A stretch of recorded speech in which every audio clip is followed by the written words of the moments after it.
afternoon, everybody, and welcome to Chuck Wallow Raceway. We are here with the biggest announcement in the Harley Davidson Indian community, I feel, in the last 118 years.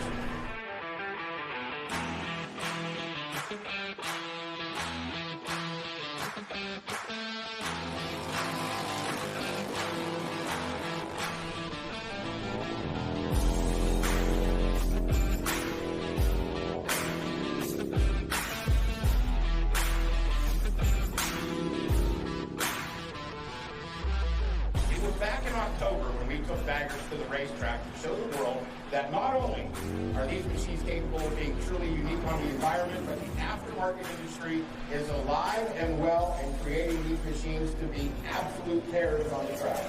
My name is Rob Dynas, and what we want to do today is announce to you our 2021 plans. Obviously, the world of V-Twins loves having a good time, but they've never really been part of the racing action when it comes to the road racing community. Well, we wanted to change all that.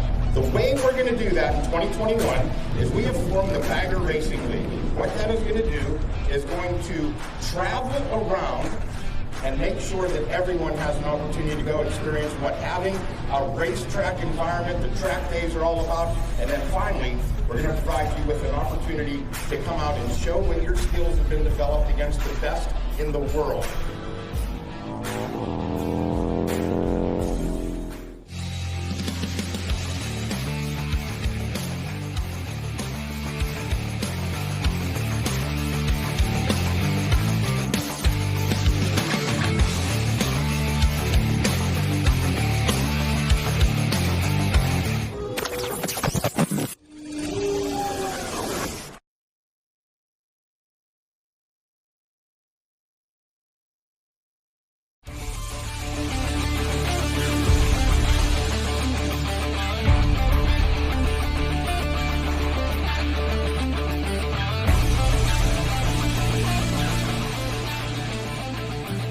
Good afternoon, everybody. I'm Rob Dynas. And I'm Ryan Villapoto. I'd like to welcome everybody to the Utah Motorsports Campus in the inaugural round of the BRL. What is the BRL? It's a Bagger Racing League. 4 exciting classes of Harley Davidsons versus Indians.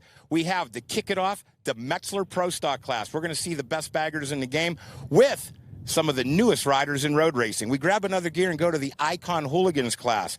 That's the chance to see the Sportsters get out there and battle it out. Grab to the next group, we're going to go to the Big Twins Class, the NAMZ Big Twin Class. These bikes, FXR's Dynas, Softails, and the new Indian Chief, have never been featured in road racing environments until today when we make history with it. Then we wrap it up with the custom dynamics, Bagger GP, Ben Bostrom, Corey West, Patricia Ferrandis. The list goes on and on. Tyler O'Hara. You and I had a chance to check out the action. What'd you think so far? It's amazing. We've been standing up here on the grid coming into turn 1, and as they're throwing these big bikes into turn number 1, it's amazing to watch them slide in there, so don't miss it. Well, we've had a lot of action that took place prior. Let's have a chance to look back at what went down on Friday and Saturday.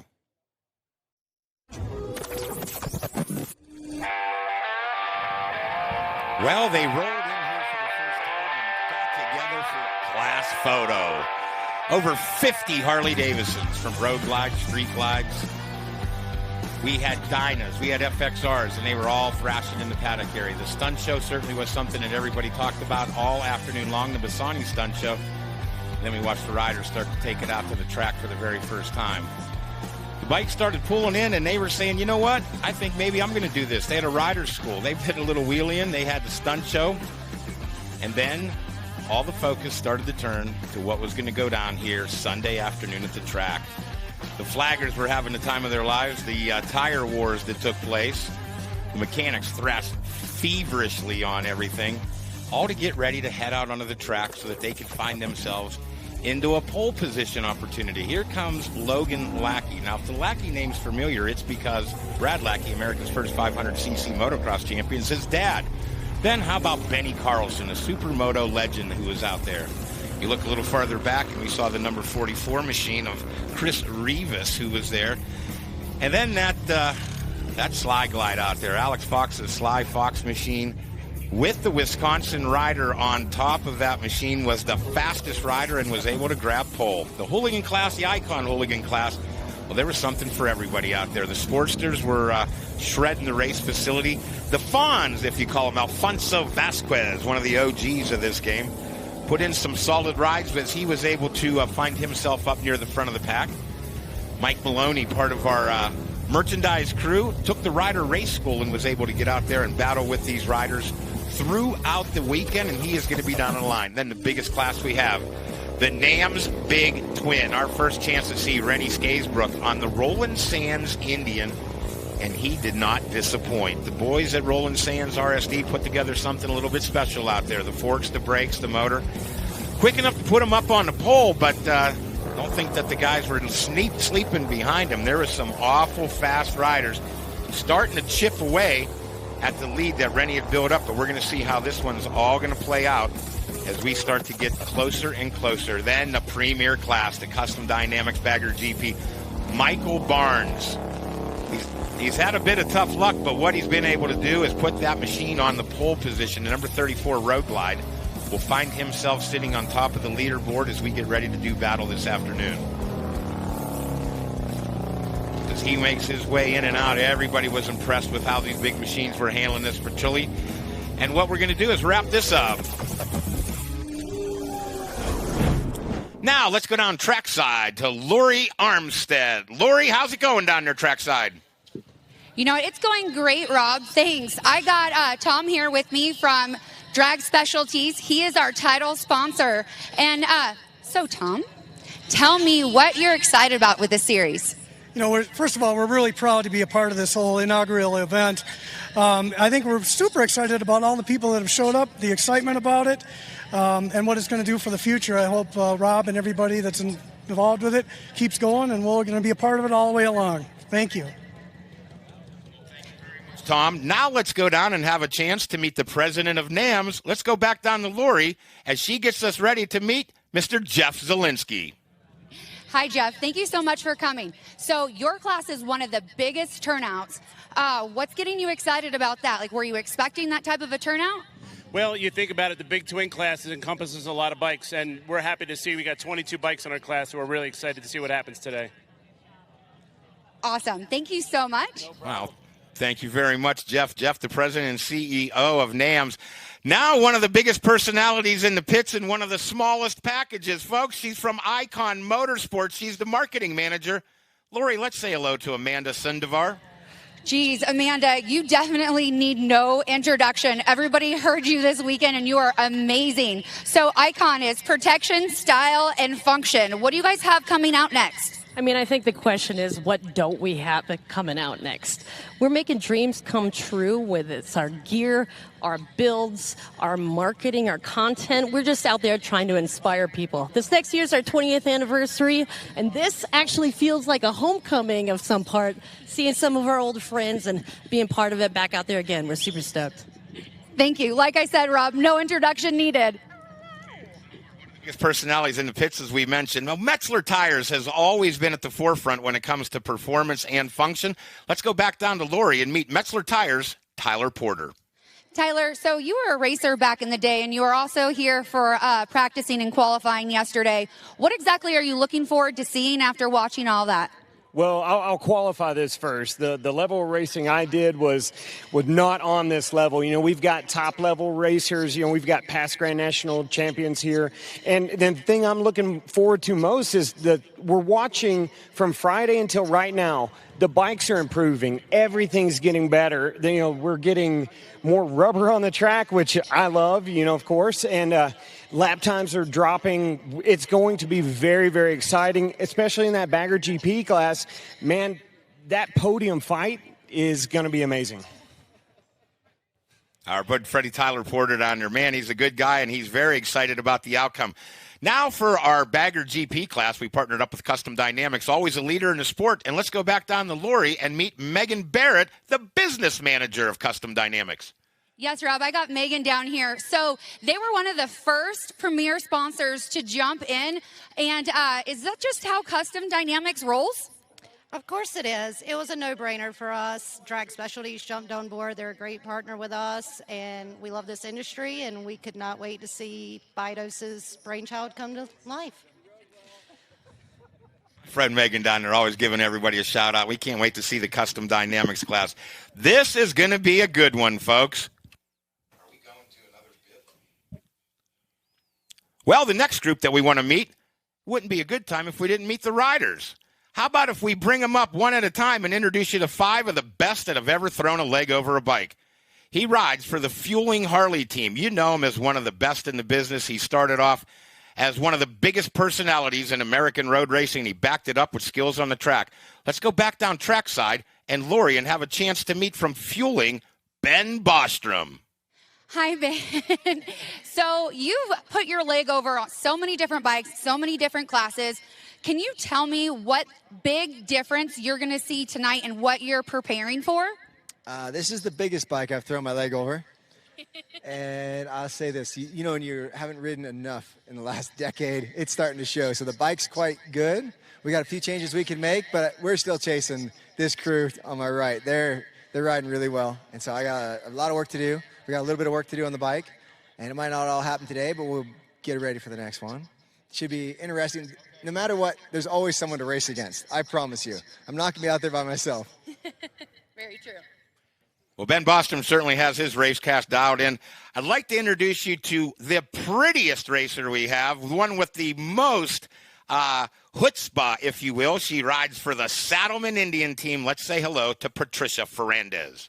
Patricia, you are definitely one of the most gorgeous, but most importantly, I feel as though you've proven yourself to ride against the boys and beat the boys. What drives you? What is pushing you to make that podium finish? Well, I mean, we all know girls are tougher than guys, and I'm pretty sure every guy here, whether he's had a mom, a sister, a girlfriend, a wife, knows when you piss off a girl, you will never see more determination than you will like that. So I try to get myself real angry, and I just bullseye every guy's back. And I have a lot of fun smack talking while I'm riding, so it's fun.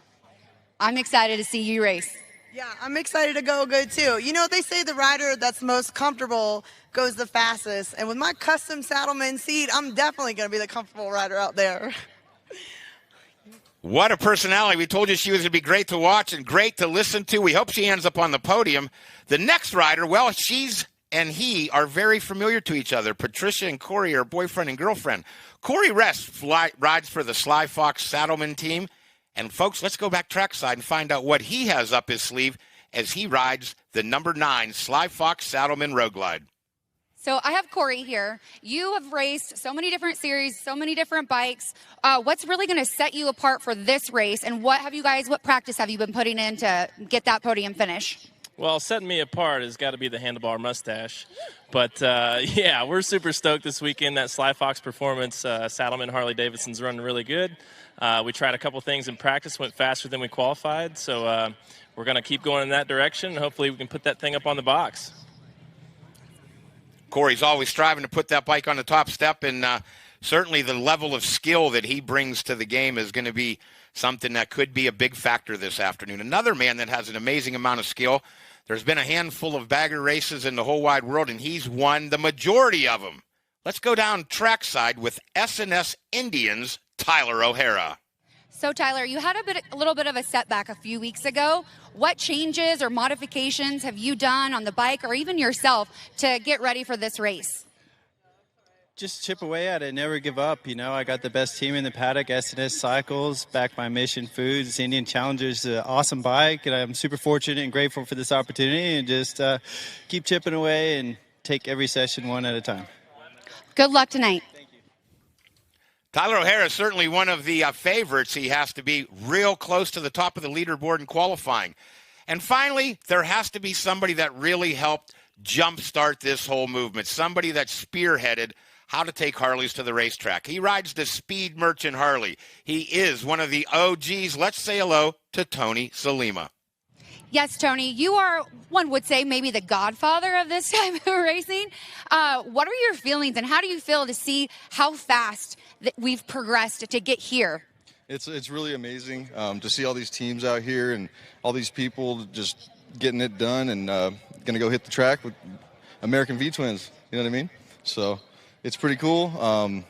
Never imagined to see anything like this, and I just hope we all go out and have a good time. Me too. Good luck tonight. And that's our amazing racers as well as these awesome sponsors. Back up to you, Rob. Well, thanks a lot, Lori. Lori giving us trackside thing. Ryan Villapoto, we got riders introduced. We've got the sponsors lined up. Now you know that we have to get ready to do what we do at each and every one of these events. Folks, will you join me trackside as we get ready to put a blessing on not only the track, the riders, but the whole community out there? Let's go down to the finish line once again from Palm Harvest Church for our invocation, Mike Decker. If you'd mind standing, remove your hats for our opening prayer, and join me. Our Father in heaven, we thank you for this day. We thank you for this beautiful venue to race motorcycles, and we invite you to be a part of every activity. We pray for the racers and their teams. God, I pray that our racers especially would be able to race with incredible clarity, to be able to see the lines that they want into the curves. Lord, help the race to slow down for them and for them to just really experience everything they want to experience. These are tremendous athletes. They've trained for this day, and so obviously, God, we ask that you would protect them and let them experience just a wonderful day of racing. For those of us who are making new friends, reacquainting ourselves with the old friends, we thank you as well for that. So in Christ's name I pray these things. Amen. Thank you very much, Mike Decker. I'd like to now introduce you, and please remain standing, to the Eric Camp 214th Forward Support Company.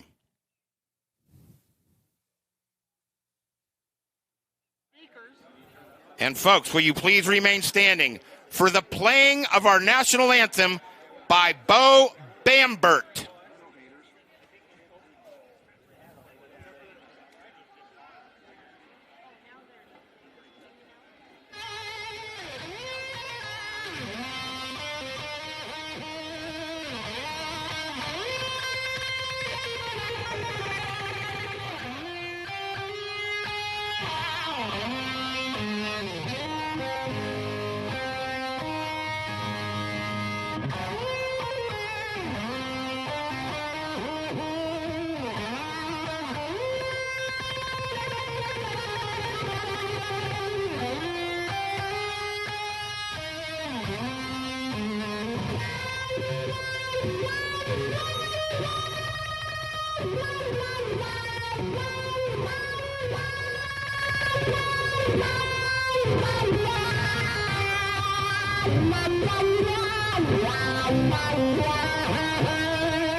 There, get a little rock and roll down there. Folks, we're going to take a commercial break, and when we come back, it's the Metzeler Pro-Stock Bagger Class. Our first bike's on the track. You're not going to want to miss this one. We'll be back after these quick messages.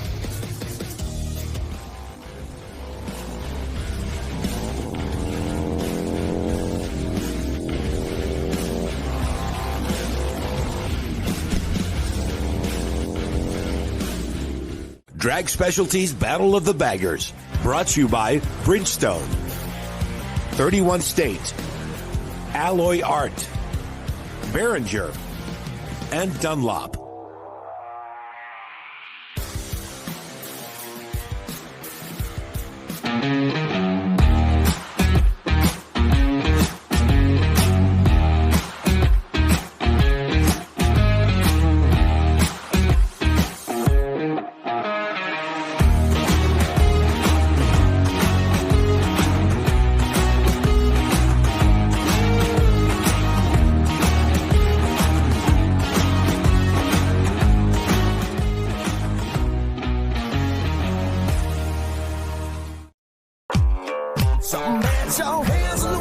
A sexy touch is enough to make me and my Chevy blush so long. Take it all off the damn highway. Turn me on, I'll let you drive, babe. You can take it fast as you want to. Girl, that Betty looks damn good on you. Start me up, Stones on the radio. Girl, I love it when you let go. Don't waste your way in the wrong way. Get off on the 4x4 play.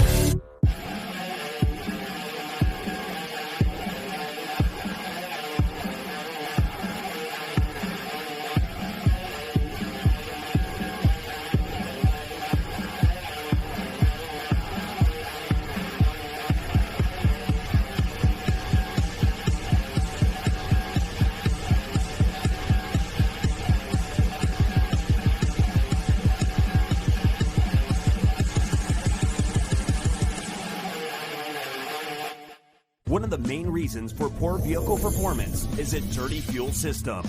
It can cause decreased fuel economy and actually do harm to your engine over time. By adding Lucas fuel treatment to your vehicle, it cleans and lubricates the entire fuel system, pump, carburetors, fuel injectors, and valves as you drive.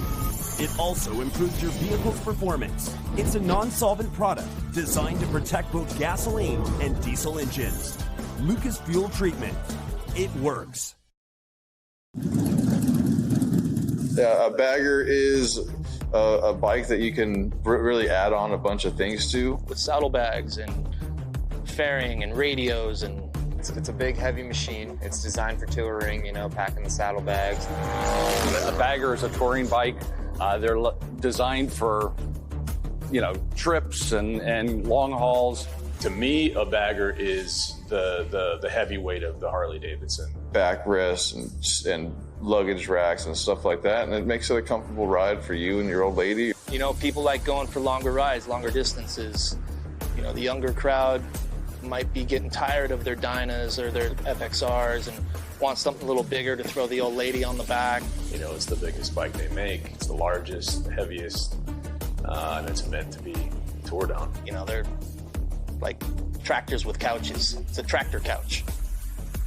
What we're doing is we're turning these into performance machines. The modifications and the performance aspects of this typically cruiser bike that's comfortable, now you turn it into a freaking hot rod, and it's like, it's a fun bike to ride. It's not just a cruiser. It's not necessarily your grandpa's baggers anymore. It's all about brute force, metal. Some crazy bastard had an idea to race them around road race tracks, and here we are.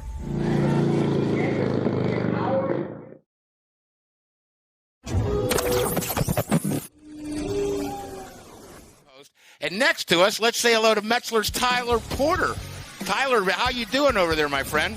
I'm doing excellent. This event has just been over the top for honestly, I think what we all expected, to be honest, and getting some bikes on the track, getting the tires warmed up, and man, how exciting is this after the year we've all had to go racing? You know, you talk about going racing, and a lot of these riders, they race flat track, they race a little motocross, they do a little supermoto, but when the bagger world started kicking off, they really started kind of focusing on getting back on Harley Davidsons, getting out there, because it takes a whole different technique. And Ryan Villapoto, you know about that, a big, heavy motorcycle, something that you need to back in, as we've seen Ben Bostrom and the guys do today. That's something you know about, is technique. Yeah, it definitely takes a lot of trust in your motorcycle. I know, I've been through all the paddocks this morning, and this is such a new sport, a new thing, that this is all trial and error still today. You know, they're out here and they're trying to say, what am I going to do with the rear shocks here? What am I going to change this up? How do I want to fall into the turns a little easier? So it's really cool to see they're all in other words, scrambling to figure out how they can get up to that top step on the podium. You know, Tyler, you and I have watched the Harley Davidson World ride. Helmets and leathers and gloves. Now they're in full leathers, air suits, full face helmets, riding boots that aren't lace-up Red Wings. These are full-blown road racing riders. Yeah, I would venture to say we've got several people on the grid today in all the classes that this is their first ever race. And Ryan, can you imagine your first ever race being Anaheim 1? Like, that would just be insane. Well, what's really cool about it is, like, this class that's coming out in front of us now. This is the Pro-Stock Baggers is you can ride these things here from your house, however many miles you live away, get up, line that sucker up on the grid, and go racing. So I think it's going to be it's going to be really cool to see, like you said, some of these guys, they've never lined up before and never had these motorcycles or any of these motorcycles potentially on a track. Yeah, and as you guys can see at home, I mean, you're going to see blue tape on these headlights. That's one of the racing regulations, no headlights, no taillights. But like you said, Ryan, like, they could have, theoretically, and we had one entry that did ride their motorcycle from Portland, went through the pits looking for leathers, looking for boots, suited and booted, and out on the track today. After he went through his race school. Yep, yes. We seen him at the hotel. He take the blue painter's tape, taped up the front, and put number, I think 26 was on the front of the headlight. I tell you what, we're going to keep our eye on. Let me give you a rundown on who we have out there and some of the areas that have come into. And as we go, it's the 769 of Cody Danley. He's from Loomis, California. Next up, the 539, Nick Arroyo from Palumas Lake, California. A lot of West Coasters out here. And then you got from Ogden, Utah, local, the 477, Tony Tucker. Acton, California. How about this name coming back? That's Daniel Spine, 199. We got a couple of other riders that we want to keep our eye on out there. He sits on pole position from Wisconsin. It's Benny Carlson. How about our buddy Oleg Piniak, number 79? Chris Rivas had a big get-off yesterday. I don't think he'll be joining us. That'll move up Logan Lackey. Now, the Lackey name isn't unfamiliar to the race fans. His dad was America's first 500cc champion. Logan actually raced in the very first bagger race ever. He's a traditional stunt rider.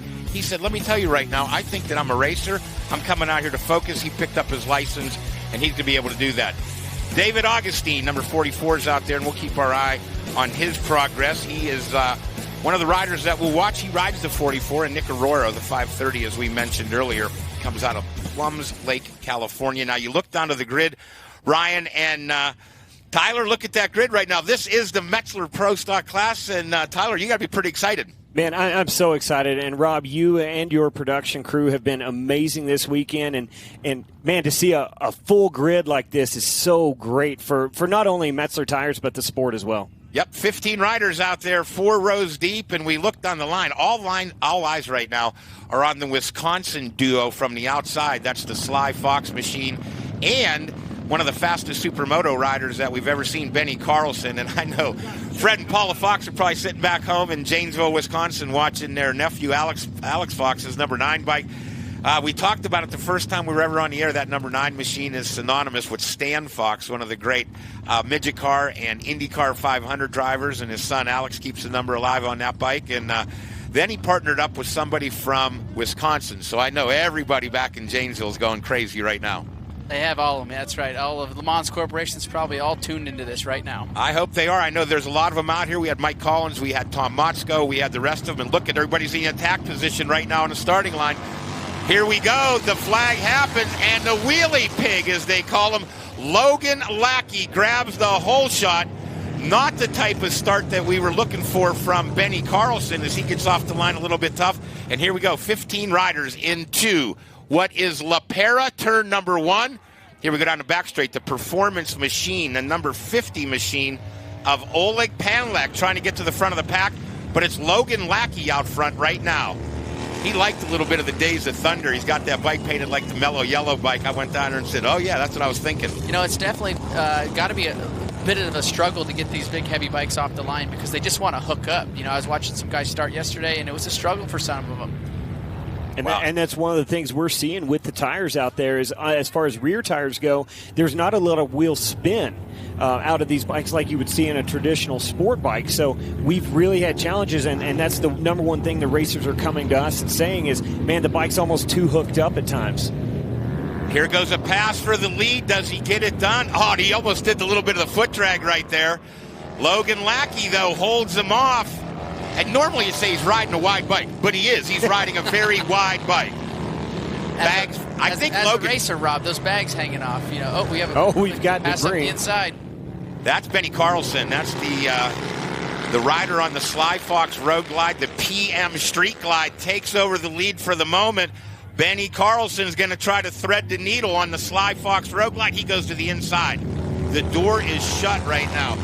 Oleg Pianchek, and I'm sorry I'm probably ruining your last name, but you're putting on one heck of a show out in the number 1 spot on the Performance Machine Street Glide, almost shoulder to shoulder. Look at Benny Carlson taking a unique line. Ryan, you know, you do not follow to pass. That's right, and like I was mentioning, these bags that are sticking off the side, you want to get up really close to these guys, but man, the bags stick off on each side pretty far, and you got to really watch where they're going. Big drag race into La Pera Turn 1. La Pera Seats took over the sponsorship, and the Sly Fox Road Glide takes over the number 1 spot from the Performance Machine Street Glide. But there's a lot of fight left in Oleg. Oh, Benny shuts the door on him right now. Man, it's been some awesome racing already. I can't wait to see the day go on and see where this is going to go. We're not even into the big boys yet. No, we're on the big boys out there, but how about Logan Lackey back in that number 3 spot after pulling the whole shot? So great effort for him. The Performance Machine Street Glide into that number 2 ride, but out front, it's the Road Glide of Sly Fox with Benny Carlson on board. It's the Wisconsin combination right now. The Suburban Harley Davidson crew with Joe Hupp brought out 2 bikes, and they had Benny. And Alex Fox, the owner of Sly Fox, said, listen, I want to enter my last year's bike because my this year's bike is super trick. Wait till you see that in Bagger GP. But he said, I want to enter my bike. And I said, let's put the Wisconsin program together. We made the call to Rob Bluma. Bluma called Joe Hupp. Next thing you know, boom, we've got a Wisconsin weapon, and it's running up front. Logan Lackey, a good-looking bike, great-looking riding form so far. And he's putting in a solid ride. He could end up on the podium. Now, he's got some company back behind him. And I think that's the 477 of Tony Tucker out of Ogden, Utah. Up to the up top thing. Look at him looking over. And we know that Logan Lackey actually set up a playlist for his bike. He has the tunes jamming out through this race. That is so awesome. Now let me ask you a question. If Logan Lackey starts making his way forward into that second place spot, are we going to see some vintage Bad Brad moves here from Pops? You never know. I'm sure that he grew up, you know how it is, the kids grow up. You have kids, yeah. Ryan. You rough them up all the time. They don't even know the difference. Oh, you have to. You got to make sure you keep them on their toes. That's it. Well, I'm sure that he's been on his toes because he pulled the whole shot. He is running up front. Tucker putting in a solid ride, though, in that number 4 ride, but the boys up front as they go in and out of turn 1, which is the La Pera corner. The final turn here is the Legend Suspension. My buddy Jesse Jurens over there in the Legend Suspension final turn. That's turn 15 here at the Utah Motorsports Campus. And a lot of action out there. There's so many battles, but it's Logan Lackey right now that's in the number 3 spot. Benny Carlson is just starting to check out. He has almost a 4-second advantage. He's been able to open up things pretty quick. Tyler, what are you seeing, my friend? Man, we've got a really good a race a little bit deeper in the pack, and we're going through the chicane section here. I think that's the turn 5 area, and you know, yes, we're following the racing up front, but all the way through this field, we're really having some very tough battles. Tough battles, but great riding by everybody. They're dragging their knees, they're dragging the primary, they're dragging some foot. There's a lot of things dragging out there. A lot of things, but as the aftermarket industry knows, and especially Tyler, they will adapt, they will overcome, they will improvise. They're basically the Marines of everything. They make things happen. And you know, that's one of the things I wanted to bring up, that right now we're watching an education session. Every time out, there's been changes, there's been modifications. They're busting the welders out from time to time. So what they're going to learn, this series is only going to get better. Yes, it's very raw racing at this point. Yeah. You know, like I said, everything is new. They're still trying to figure out settings, and some of these guys are throwing everything at their bikes just to get it calmed down out there. You know, one of the great things, and Tyler will attest to this, is the community around here. If you break and you can't fix it, we're going to jump in and make sure you're able to get back on the track. And that's the thing that makes it so great. Wow, Benny's really opened up a nice, comfortable lead over the rest of this pack. We are exactly halfway through. Benny Carlson on the Sly Fox Road Glide, the number 9 machine that Stan Fox made famous, out front and starting to break away. And another thing about Benny is he's such a universal racer. You know, he's a Wisconsin legend, whether he's racing on the ice, supermoto. You know, he's done a lot of flat track and the XR 1200 series back in the day. What a well-rounded racer. Here's the crazy thing about him. He's doing double duty. He's jumping off of this bike. He has to jump right back on the Suburban Harley Davidson in the Hooligan Class. I got to think that he's trying to conserve a little bit of energy. The temperature's about 84 degrees, a beautiful day here. The track surface is right around 90 or so. But putting in this kind of effort, and I'm sure all you folks at home that have raced in your life know that the adrenaline that builds up, normally you're done, you win, you let it calm down. He has to go back and repeat that. Well, they definitely build them tougher in Wisconsin, and I think Benny's got plenty left in the tank. Well, he's doing exactly what he needs to do. Gets a big lead, and now he can probably just ride it in. And we have 3 laps left. You know, he's almost completed this one, so he'll come down to 2, and we'll see him line back up very soon. Logan Lackey in a number 3 spot. Can't check, and I got to apologize to him. I hope somebody can straighten me out on how to say his name. It's Oleg. And he's been riding the wheels off of that bike all weekend long. All of these guys and girls have. They've really put in some solid work. The vendor road on there has been a hubbub of activity. Everybody's checking out what's on the bikes. And look at that. Sly Fox Road Glide just working its way in and out. We're here at the Drag Specialties Battle of the Baggers. This has been, well, it's been a dream of mine for a number of years to get the crew together and have it something really focused on just what the Harley Davidson Indy community. We're not sharing today with anybody, Tyler. It's just these boys and girls. Yeah, it's been really great. And like you mentioned the community, you know, I've been involved in this side of the industry for over 10 years. And you know, when the pandemic hit, we missed our family. And this is so good. And it ties in my racing background with the passion I have for the V-twin industry. And, man, what a weekend we've put together. It's been a great weekend, and we are just kicking it off. This is the first main event of the weekend. This is the Metzeler Pro-Stock Class. It was something that we put together to make sure that some of the riders that didn't have Ben Bostrom's credentials and Corey West. And Logan Lackey, we see him out there in the distance. There's a real battle shaping up for third on the track, but the number 9 machine all alone out front, comfortable, backing it in. I love when you back a bagger into a corner. I don't know if there's anything that looks cooler than that. Think about it, guys. These things are 600-800 pounds, depending on the machine you're riding, and they're trying to strip a little bit of weight off of them, but let's be honest, they're just big motorcycles. So when you watch them come into any one of these turns, but turn 1 right here that I've been watching, and they come backing it in at, you know, probably 85 miles an hour and set it in the turn. It's just awesome to see. I'll tell you what, down this front straightaway here. Now, we're not running the whole track here at Utah Motorsports Campus, but the 2.2-mile one. And I've seen some of the trap times. They're clicking about 126 miles an hour. They get off the gas. They get on the brakes. The back end will step out, and they'll back it in. But look at the lead. He's ridden out of the camera shot almost of the PM bike right now. And I'll tell you this, for the viewers at home, I don't think you can really tell how tight turn 1 is. But, I mean, we're downshifting 2, 3, 4 times to get through there. And it's also double apex with a little bit of an off-camber as well. So that turn 1 is so challenging after you pack all that speed down the front straightaway. We're on the white flag lap. The number 9 machine of Benny Carlson on the Sly Fox Road Glide takes the white flag. Tyler, I'm going to have to dispatch you down to the podium. You got some hardware to hang out, and you got the Metzeler hats on, people. Thank you so much for jumping in. Thanks for having me, guys, and who would have ever thought we'd be celebrating V-Twins racing. So, Rob, thank you to you and your crew for having me up here, and it's really been an honor. Well, we want to give a shout-out to Metzeler. You guys stepped up right away, too, so thanks a lot. Tyler Porter, we head down to the podium. Final lap, Ryan Filippoto. What's going through your head? Do you start hearing things? Do you start wondering if we got this? I think Benny's got a pretty big lead here, so he's going to ride it in. He's probably conserving a little energy. He'll pull off here. He'll get a swig of water and regroup just a little bit, and he'll be back up on the grid here in no time, as we're going to see him. He has to go immediately back to the grid. There's no downtime. He doesn't have an intermission. This has been great. So it's Carlson. Rob, he's just warmed up. Got the blood moving, adrenaline going, so he's ready. Absolutely. So Carlson out front. Playshick into the number 2 spot. Logan Lackey fended off the Tucker ride, 477 to hold on to 3. Tucker and 4. Wells in the number 6. Danley is back there.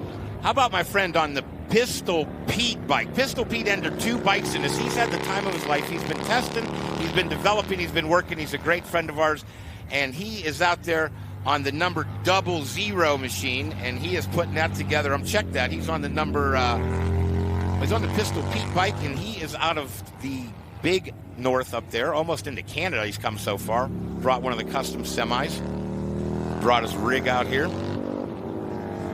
Checker flag. Checker flag. Here we go, coming down, and the checkered flag is presented, and the first winner of the day on the Sly Fox Road Glide, picking up his championship belt, is the number 9 of Benny Carlson, finishing in the number 2 spot. And there's the flagman of all time. That's my buddy Robert down there kicking it down, and that is the number 50 machine that comes across the line, putting in a great ride. That is Oleg Plangchek, and he finishes on the Performance Machine Street Glide into the number 2. And here's the final battle for third. Logan Lackey, he's going to come down the drag race, and he's going to hold him off. The fist pump, and he holds him off. And Logan Lackey takes the number 3 spot, just wheels ahead of the 477 of Tucker. Look at these big machines getting everything, the knee drags, and everybody's collecting their checkers. And Ryan, that just feels kind of great right now. Oh, it is. It's unbelievable to see this first one knocked down. And, you know, Rob, I was going to say, like I said, gone through all the paddocks and was seeing everything and listening to everybody and seeing all the things that they've developed and changed from Laguna Seca or the last time they test. I tell you what, we're going to go to the break, because when we come back, we're going to be down there celebrating the podium. We'll have a chance to hear from Benny Carlson and the top 3 in the Metzeler Pro-Stock Class. Specialties Battle of the Baggers, brought to you by Fueling Parts, Kraus, Clockworks, La Pera, and Lucky Speed Shop.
One of the main reasons for poor vehicle performance is a dirty fuel system.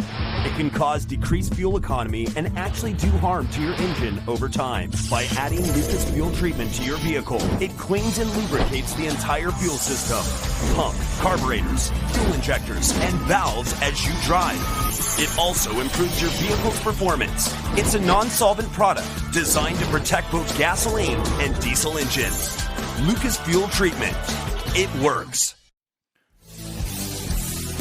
Well, we're back live in the Shineworks studios, so we're high atop of this beautiful Utah Motorsports Campus. Ryan, we just saw the first race go in the books, and it was a good one. Unbelievable. It was a great race. Now, it was the first of 4 today, and we're going to have a chance to look back at the entire results. The win went to the number 9 of Benny Carlson on the Sly Fox Road Glide. Man, everybody's got to be pumped about that. Number 2 spot went to the 50 of Oleg Pianchek. Then it was the Wheelie Pig, the number 102 of Logan Lackey that rounded out the podium. Tony Tucker, 477, a great ride. Michael Arnie Wells, number 69, rounded out the top 5. Then we had the 769 of Cody Daniel. And the Pistol Pete machine out there, that 00 machine. And we got to look back to see how this race came back to us. Metzeler Pro-Stock wheeling off the line, but it was Logan Lackey. Man, he found a way. Brad must have laying the power down. Laid it down, didn't pop the thing. And then all of a sudden we watched the number 9 machine of Benny Carlson go to work on this field. They had some battles for the lead, but he was just kind of picking a spot. I think, yeah, just precisely picking where he was going to pass these guys. He got the big bags hanging out. He ran a little wide there and was able to sneak up the inside. He did sneak up the inside and took over the number 1 spot. Then we go to the GoPro camera and said, oh my goodness, he is just riding away. Picked up the checkered flag and was able to pick up the first win of the weekend. Now, what you have to do is we have to go down and make sure that the hardware gets handed out. Let's go down to the podium and Lori Armistead. Thanks, Rob. Yeah, it's an amazing podium that we got up over here. Logan, that was one amazing race. How'd you feel about it today? Felt pretty good. We weren't that fast qualifying, but I felt good in the race. Bike rode good. Tires were hooked up. Motor was good. We were running fast. Oh, you look. Congratulations. Thank you. Okay, now we're going to go to our second place guy. So that was one epic battle. How are you feeling? What do you want to say to your sponsors? What's going through your mind right now? Well, I think I've said this several times this weekend. I feel like a fish out of water. It's my first time riding a Harley. Was on Saturday. So, but, it's got 2 wheels and a motor, so how hard could it be? Thank you guys for having me here. I think it's an awesome series. It's an awesome group of people, and these guys are moving. They definitely know how to ride these things. So I just want to thank you to Performance Machine for giving me the opportunity to come out and race with you guys. They put a great bike underneath me and looking to do more. Yes, well, you rode great. Now we're going to go to our first place winner. We got Benny Carlson. You pulled away quick. It was an amazing race. What was going through your mind? Well, in the beginning, off the start, I'm like, oh, boy, I'm in trouble here. I come out, I don't know, 4th or 5th, it seemed like. But, we just started clicking off laps and just wanted to make sure I was getting through traffic fairly decent. Sly Fox Performance put me on a really good Harley. I got to say, it's probably the best one out there, so hats off to that crew, and Suburban Motors Harley Davidson as well. So when you're on a great bike, it makes my job a lot easier. So I just want to thank BRL, everyone that's put this whole program on. It's been a great weekend, having a lot of fun, and a lot more fun to come. Well, let's get Tyler up here from Metzeler and hand out some beautiful awards and awesome hats. Wow, those trophies are definitely one beautiful trophy. So that's our 3rd place. Yeah. Thank you, Tyler. And we got our belt over here for our 1st place winner.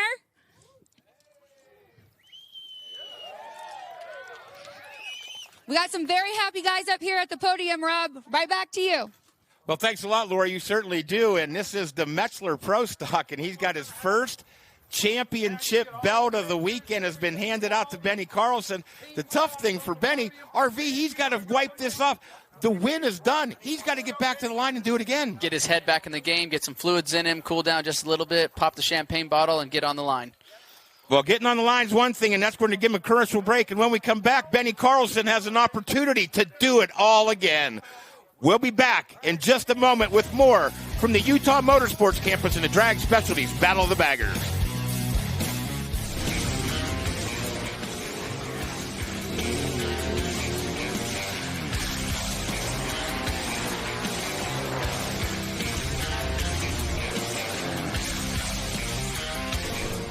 Drag Specialties Battle of the Baggers.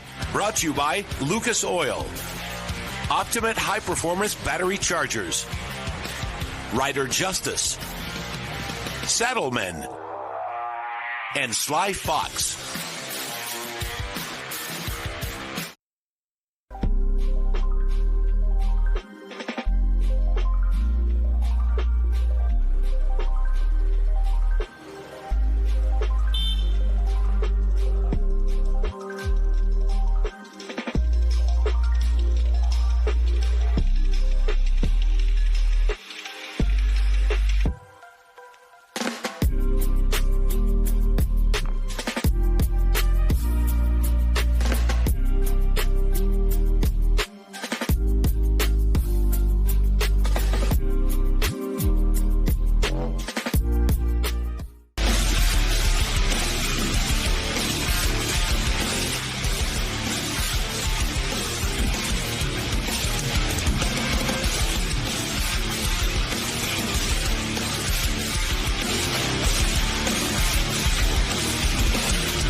reasons for poor vehicle performance is a dirty fuel system.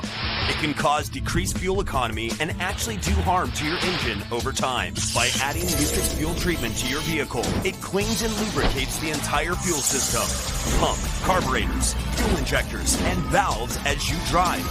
It also improves your vehicle's performance. It's a non-solvent product designed to protect both gasoline and diesel engines. Lucas Fuel Treatment. It works. We're back live, Utah Motorsports Campus. The Drag Specialties Battle of the Baggers is happening out here, and we've got a great big crowd. We've got a ton of riders. And we're joined in the booth by Amanda Sunvor from ICON, because the next group we're going to see on the track is the ICON Hooligan Class. Welcome to the show, my friend. Hey, thanks, man. Thanks for getting my last name right. It means a lot to me. I appreciate that. Now, Amanda's been out there all weekend long, folks, not only working her vendor row spot for ICON, but you've also helped out a lot with the stunt show, with the custom bike show, with all the information passed along. You've got quite a future in the broadcast game. Oh, you think so? That means a lot coming from you. Well, thank you very much. Well, you know, I like to party, and ICON Motorsports like to party, and when we heard there was going to be a party and all our friends are getting back together, we couldn't miss it. Now, let's talk about ICON for just a moment. Celebrating 20 years. And 20 years coming up, man. When your crew jumped into the game, you said, we're not going to follow any rules. We're just actually going to blow the rule book up and do whatever we want and change the game. Well, I remember when I was hired at ICON, Kurt said, my boss, Mr. ICON, said, we make stuff I think is cool, and we ring true to that. You know, we really try to march to the beat of our own drums while still looking cool, standing out there on the streets. Well, I'll tell you what, if you wear ICON, there's not enough O's in cool for you. What I want to do right now is take a break and show you what's been going on between Harley Davidson and Indian as they start to really battle it out. We're going to see if it's tradition versus technology. Yeah, we'll see.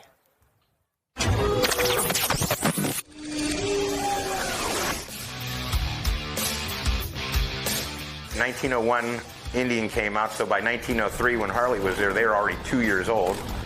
They went all the way up through the 50s with it. Indian took a little hiatus, but they've come back, and whether it's flat track or now bagger racing, they're chasing Harley around the country. They want to try to showcase what they're capable of doing, and they've got some fine equipment. You got Harley has an aftermarket that is so immense, they can take a motor that has 60, 70 horsepower and have it 170.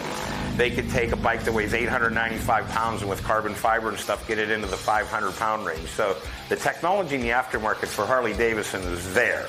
Indian is definitely coming on, and so many of the companies that Drag works with has those companies in place, but it's just been a little while, and this bike is new. But yeah, it has definitely some modern features of technology, but you know how these Harley guys are. They'll just keep chipping away at it till they get it right. You ought to have somebody that always battle. You don't want to just fight yourself, so I think it's the greatest thing ever.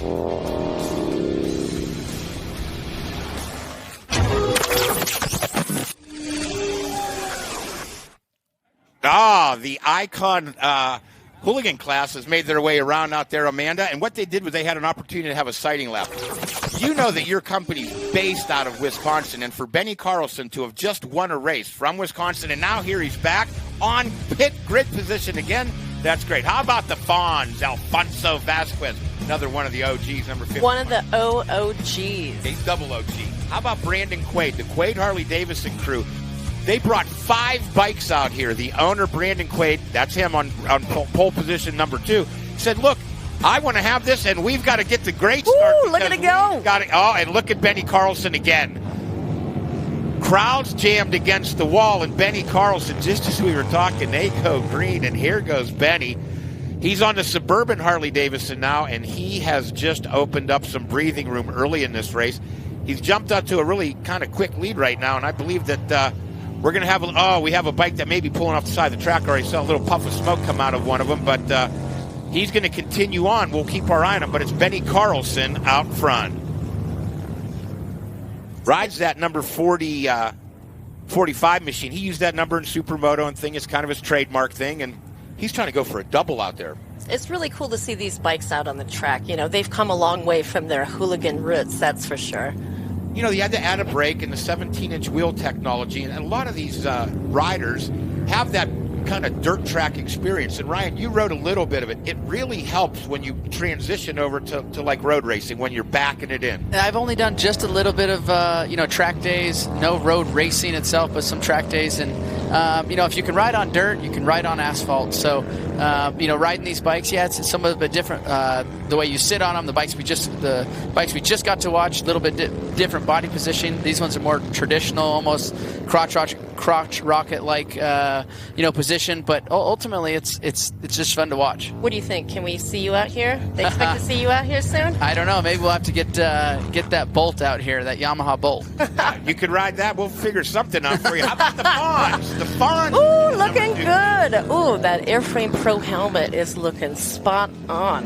One of your icon back riders. And again, the double OG, and here he is out here putting in some solid work. I love these drones. I gotta say, I love it. That just adds another angle to the whole experience of watching these races. Yeah. Give it up for that flag guy. How about that guy, huh? Robert does a great job. I think everybody that sees him enjoys him. You even enjoyed it when you were doing vintage motocross. Sir, he was giving me the flags there. How about Brandon Quaid right now? Brandon Quaid from Quaid Harley Davidson comes under attack, but he doesn't flinch. He shuts the door and holds him off. That's the number 900 machine that's going to work. Now, the guy behind him, look at outside, inside, Ryan. He's looking for a lot of rooms, and he's able to make that pass. Yeah, you guys got to keep looking. Some guys are going to go outside, inside, and instead of going inside, outside. So it's always, you can never go through somebody. You got always have to go around them. So it's interesting to see the different lines and different riders. That's a cool shot. Brandon's battling back on him. This race is going to rage on, I have a feeling. That is so cool.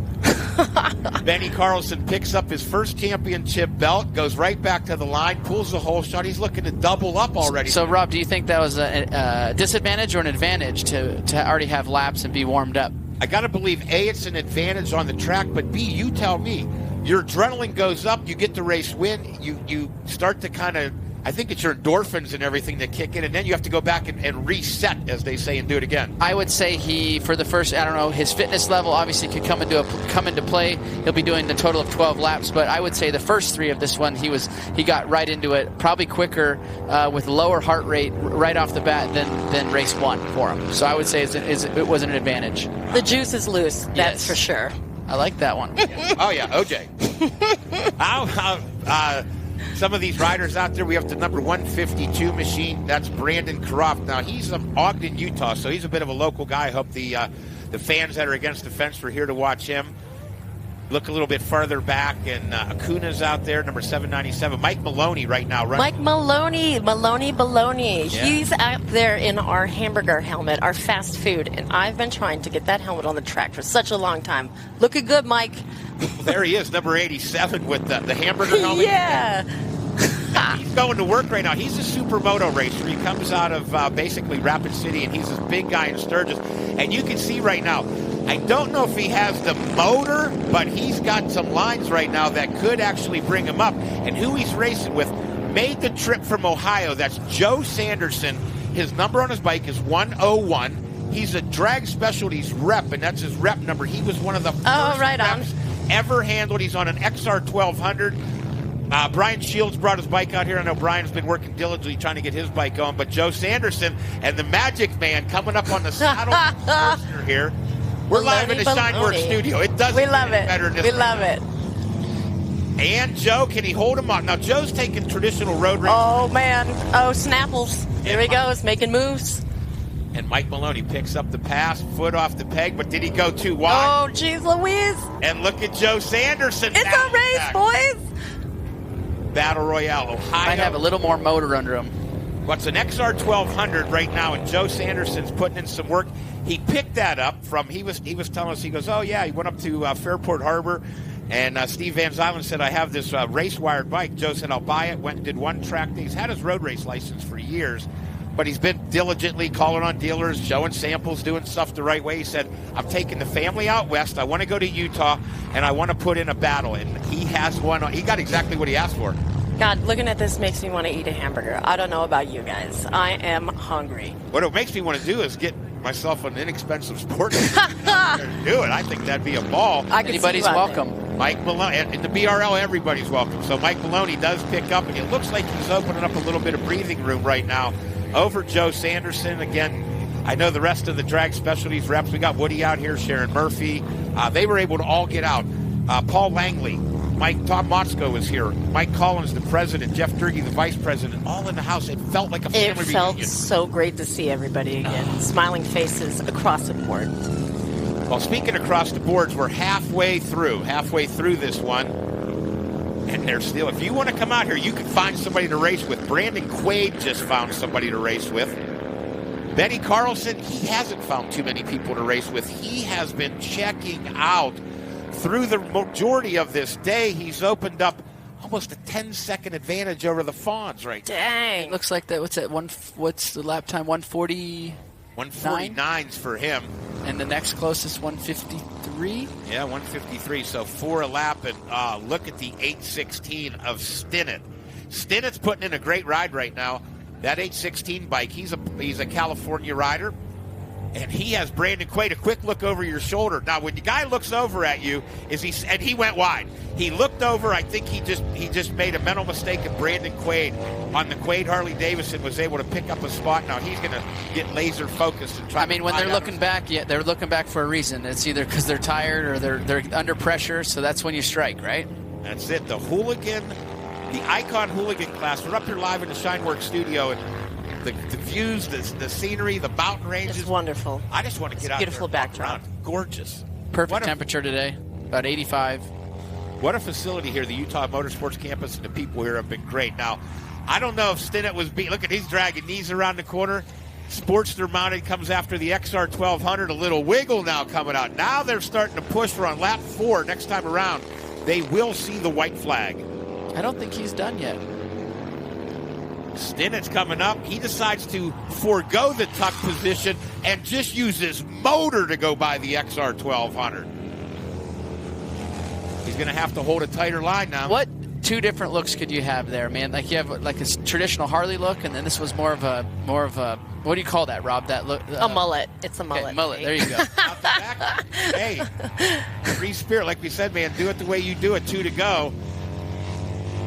Yeah, Benny's ridden out of these guys' life. He's looking to pick up his championship belts. He'll have them both down there. Joe Hopt will be down there. I'm sure Alex Fox will be down there with them as well. So Wisconsin representing themselves. I love that it's a and Harley wrestling Davidson belt. comes out of the WI. So 1-1. This is a big day so far. I love that it's a wrestling belt that you guys are giving away. That really fits the vibe of this whole thing going on. Guess who came up with the wrestling belt? You. He's pointing at you. When you say you should say Brian Phillips. Yes, I did. Yeah, we showed up at the first race and he was busted by MX Trophies, by the way. Always hooked us up, anything we do. You call them, they just make stuff happen. So thank you so much. But we brought him. I'm like, this is perfect for this. It is perfect. The white flag coming up. The white flag is coming up for Benny Carlson. Love watching Robert throw flags. That guy's just into it. He is mesmerizing. I can't take my eyes off him, nor do I want to. So Benny Carlson, number 45.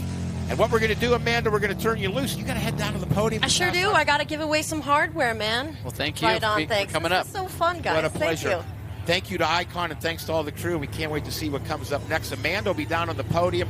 I don't think we're done hearing from her today. She'll probably have a little something to add when she's down there as well. But perfect. Carlson up. Look at Brandon Quaid. This guy has had a battle since the gate drop. He looks down at the bike. He's not as fast in the straightaways, but guess what, RV? In the corners is where you win races and road races. Sucks him up in the corners. I think that's any two-wheel motorsport. Actually, 4.2 is the roll speed. And that's what I think what's difficult coming into these, running these things down the straightaway, the weight that they have, and maybe some of the brakes aren't up to snuff like they need to be going these speeds. Some of them just get off their line by like 12 inches, which isn't a lot, and then it opens up the inside, and somebody can suck them up real fast. Look at this.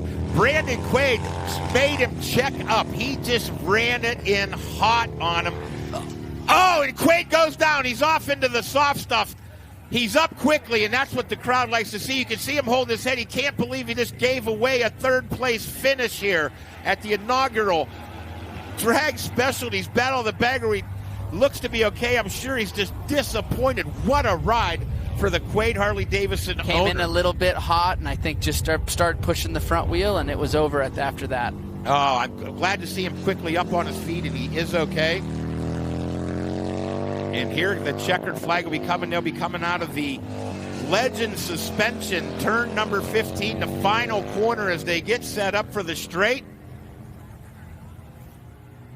And Benny Carlson doubles up. Doubles up.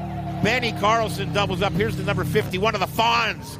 Oh, I can't wait to see the smile on his face down on the podium. He has been waiting to race Harley Davidsons against Harley Davidsons against Harley Davidsons forever, and he can't wait. He's such an OG in this.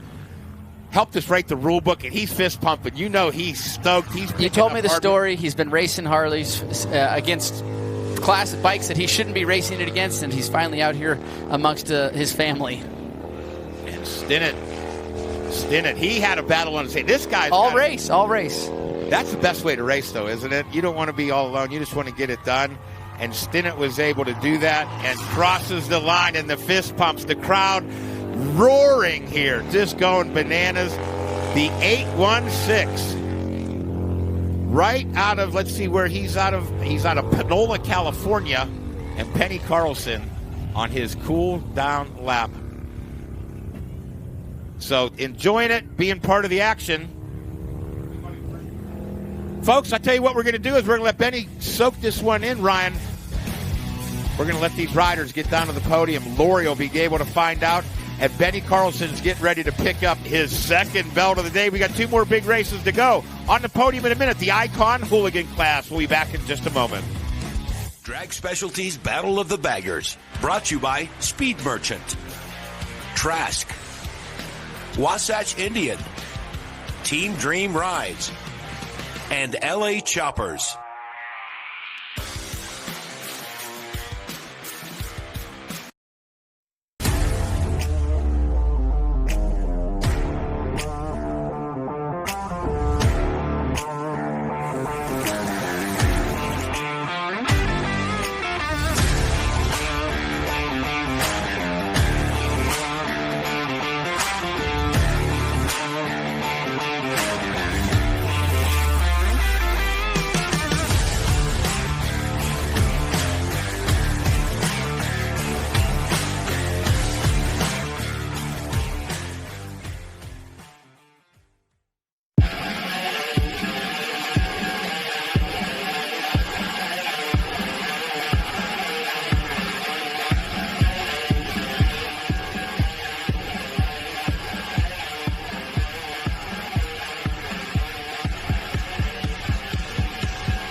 One of the main reasons for poor vehicle performance is a dirty fuel system. It can cause decreased fuel economy and actually do harm to your engine over time. By adding Lucas fuel treatment to your vehicle, it cleans and lubricates the entire fuel system, pump, carburetors, fuel injectors, and valves as you drive. It also improves your vehicle's performance. It's a non-solvent product designed to protect both gasoline and diesel engines. Lucas Fuel Treatment. It works. Back live here at the Drag Specialties Battle of the Baggers from the Utah Motorsports Campus. And what a race we just seen, Ryan Villapoto. The ICON Hooligan, we had crashes, we had battles, we had it all. And Benny Carlson picks up his second belt. It was a great racing. That last lap crash was spectacular. So it was Benny Carlson, then the Fonz, Alfonso Vasquez. Greg Stinnett was able to hold off the battle and come across the line in the third spot. How about the Magic Man, Mike Maloney from Rapid City, number 87, on the Saddleman Harley Davidson. Then Brandon Cofer in the fifth spot, the 152. Fastest rep out there, Joe Sanderson from Ohio in the 101 range. Carson Cofer, number 160, finished 7th. Brandon Quaid. Man, it was a tough break for the number 900. He put in such a hard ride to finish in the 8th spot. It was tough. I think we might have a chance to see that one again. This was the ICON Hooligan Class. And the whole shot, wheelies and stuff all around, but this time Benny Carlson didn't get a bad start. Got off the line really well. Got the tires hooking up into that first turn. It was quickly, the green flag came out. We went to the drone, and Benny was just dropping the hammer on that Suburban Harley Davidson. put in a fantastic ride and was able to put it up front. Brandon Quaid on the Quaid Harley Davidson. What a good ride he had out there, and him and Stinnett put it on. Look at Benny tucking in, grabbing the lower fork. I love that stuff. Here's where it started to really get good. Look at as Brandon Quaid, the owner. This isn't somebody that, boom, down he goes, the tumble. He caught the thing up quickly. We like to see that. That's the best part. And then the checkered flag. Just soaking it in. Benny's just loving it. The ICON Hooligan Class. Let's go down to the podium, find out what Lori Armistead has going on. Lori, what's happening? Thanks, Rob. I got Amanda over here with ICON passing out some hardware. Congratulations, Greg, on that third place. Can we just talk about that mullet really quick? Is that the one that got you on the podium? Yeah, I'm pretty sure that these lines make me at least 2 seconds faster. Definitely. How are you feeling on the bike today? Feels great. Got tires working great. Dunlop tires. Got to thank my sponsors: Lindell Brakes, Jiffy Tune, Hard Rider New York, and Fab 28. So, thank you. Awesome. Congratulations. Now we're going to go over to our second place winner, Alfonso. And here's some amazing hardware from Amanda and ICON. Could you say that again? Best lady ever. That's what we've heard. So there were some problems that you guys had to battle through with the pits. Can you go ahead and give me a little description of what was going on and if that was able to get you to the podium? I mean, the biggest thing is we got a bone stock 1200 Sportster competing against all these other bikes.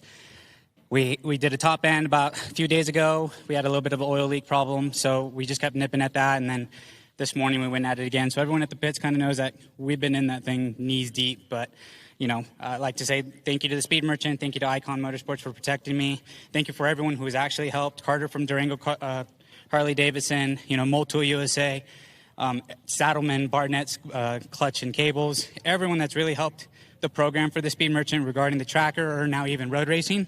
We appreciate you all very much. Congratulations. You guys did amazing today, even with those issues. Now we're going to go to our first place winner.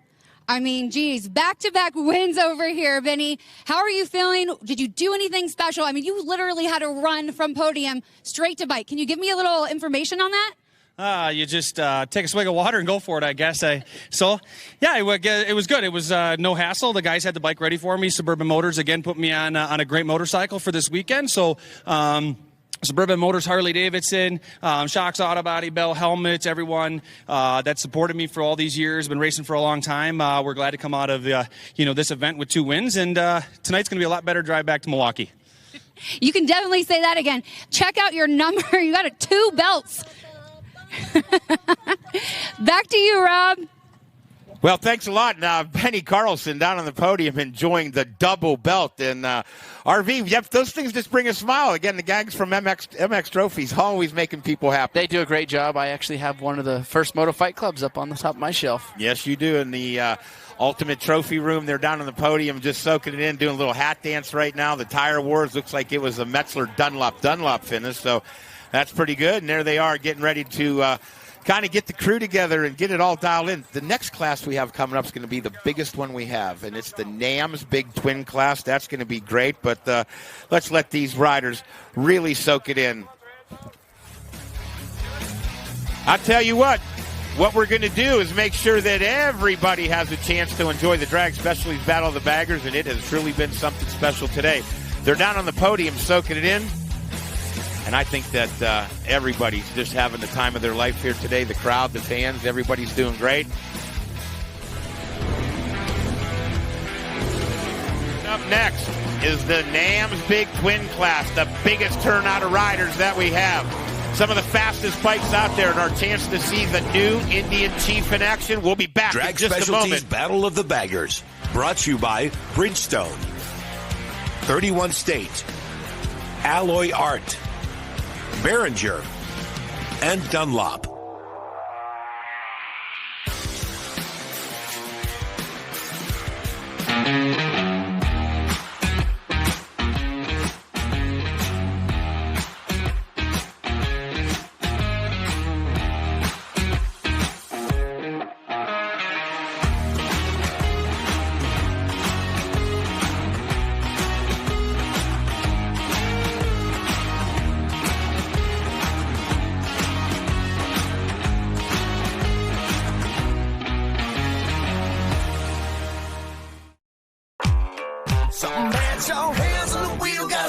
sexy touch is enough to make me and my Chevy blush. So long.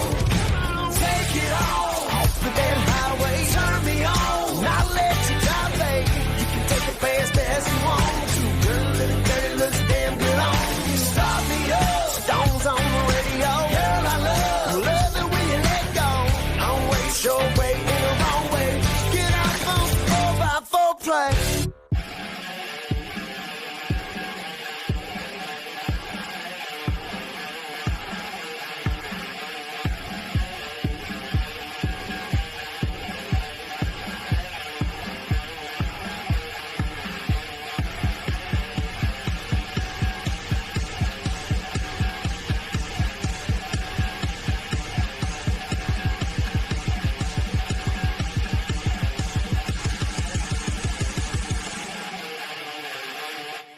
One of the main reasons for poor vehicle performance is a dirty fuel system. It can cause decreased fuel economy and actually do harm to your engine over time. By adding Lucas fuel treatment to your vehicle, it cleans and lubricates the entire fuel system. Pump, carburetors, fuel injectors, and valves as you drive. It also improves your vehicle's performance. It's a non-solvent product designed to protect both gasoline and diesel engines. Lucas Fuel Treatment. It works. Hey, gang, we're back live here at Utah Motorsports Campus. We got 2 in the books already. It's Benny Carlson that's already picked up double belts, but we got a biggest class of the day coming up. The NAMZ Big Twin Class, over 21 riders, bikes that have never been on the racetrack. Another time for a first happening in the BRL. The last time we did it, it was baggers on the racetrack. This time, we're bringing the Big Twins. Jeff, you and I are going to have a chance to talk with Ryan Villapoto and get all up to speed in just a few moments, but we got a feature we want to show you first.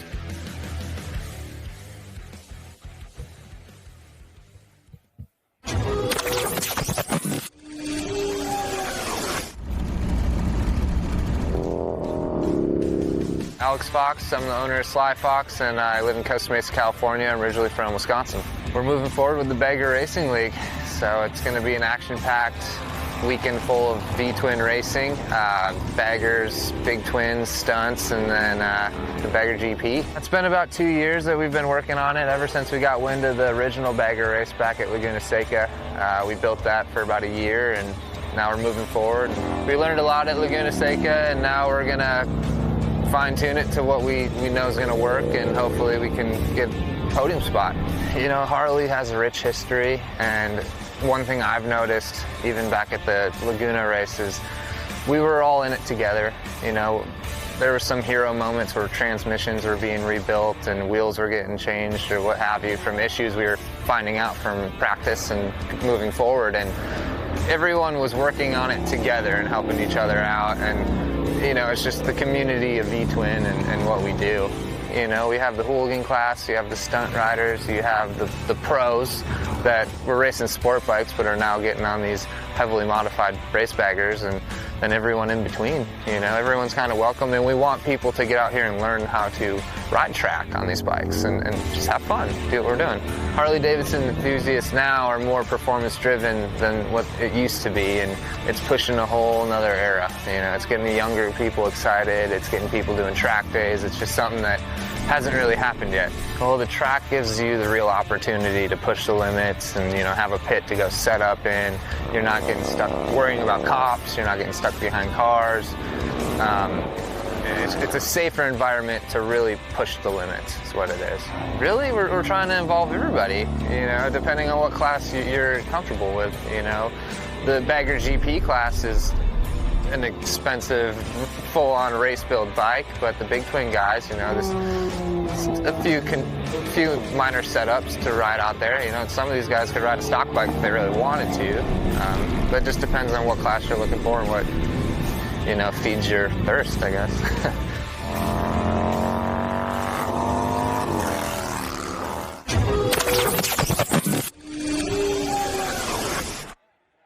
Well, here we are back at the Utah Motorsports Campus, the Drag Specialties Battle of the Baggers, and the next class coming up is the biggest class that we've had all day. Ryan Villapoto saw it earlier in the day and said, "What class is that?" I said, "That's the NAMZ Big Twin." You go, "How many bikes are out there?" I said, "I don't know. Let's count them." How many were there? There's 21 on the grid for this main event. So it's going to be a packed house. Jeff Zielinski, it looks like for a rookie in the road racing world, you knew what class to jump on when this came available.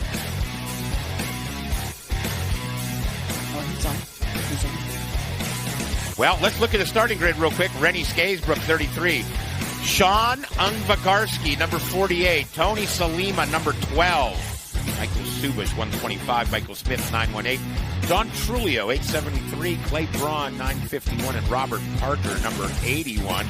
Then we keep going through. Mark Morrow, he was an instructor for the school. He's on the Alloy Art bike. Alan Contreras. Ravi Patel, a stunner turned racer. Carl Polini III, 398. Joshua Nichols on row 7, 189. Nicholas Bartlett, Joseph Nelson, and Carter Grafton. I'm sorry about that, Jeff. There's so many guys we got to talk about. Brendan Murphy, Arnie Wells, Zach Rediger, Joe Lutz, and Lucas Gibo. How about my buddy Lucas Gibo blows the motor up, comes up to the booth. This is on the other day, said my motor blew up. I made a call. Before he got down to the base of the tower, somebody was lending him a motor. That's amazing. I got to tell you, that's what it's all about. The V-Twin community is really about helping each other, and that's what we do. So it doesn't surprise me. One of the biggest challenges facing these guys is obviously the fact that the electricals are something we need to address. And NAMZ, if you want to do that, is awesome. You guys are obviously heavily worked into the Fat Book. So if you go through there, you'll find connectors, you'll find the wiring things. And I think in the next few years, I don't think in the next few years, I think in the next few weeks, wiring is not going to be the issue. I hope not. That's kind of what we've been doing for the last 22 years. We try to be the best at what we do, and we don't really stray away from what makes us successful. And the goal is to have everything that Harley has done since 1971, and we do have every connector in the Fat Book, one of our biggest distributors. So, you know, when you got the call, there was friends of yours that rode out here, that put together rides that come here. There's people that came from all over here. I saw you able to get out there and walk around. The motorcycle industry was locked down for about a year. It was like we were held captive by our Zoom calls. It was just wonderful to be back in the paddock down there and just see everybody. It was. This is really the first event. I didn't attend Sturgis last year. It was still questionable, as a lot of people know, because of the COVID virus. But to see everybody here has been a great weekend, and the racing is just spectacular. So it is really nice. Tell you what, we got another feature we want to show you because, folks, we want you to know all about this. We're going to be back with the whole entire race with you, but let's take a break. We're going to go check this out. And when we come back, we're going to get ready for the biggest class of the day. It's the NAMZ Big Twin Class, 21 riders on the grid. This one is going to be one for the ages.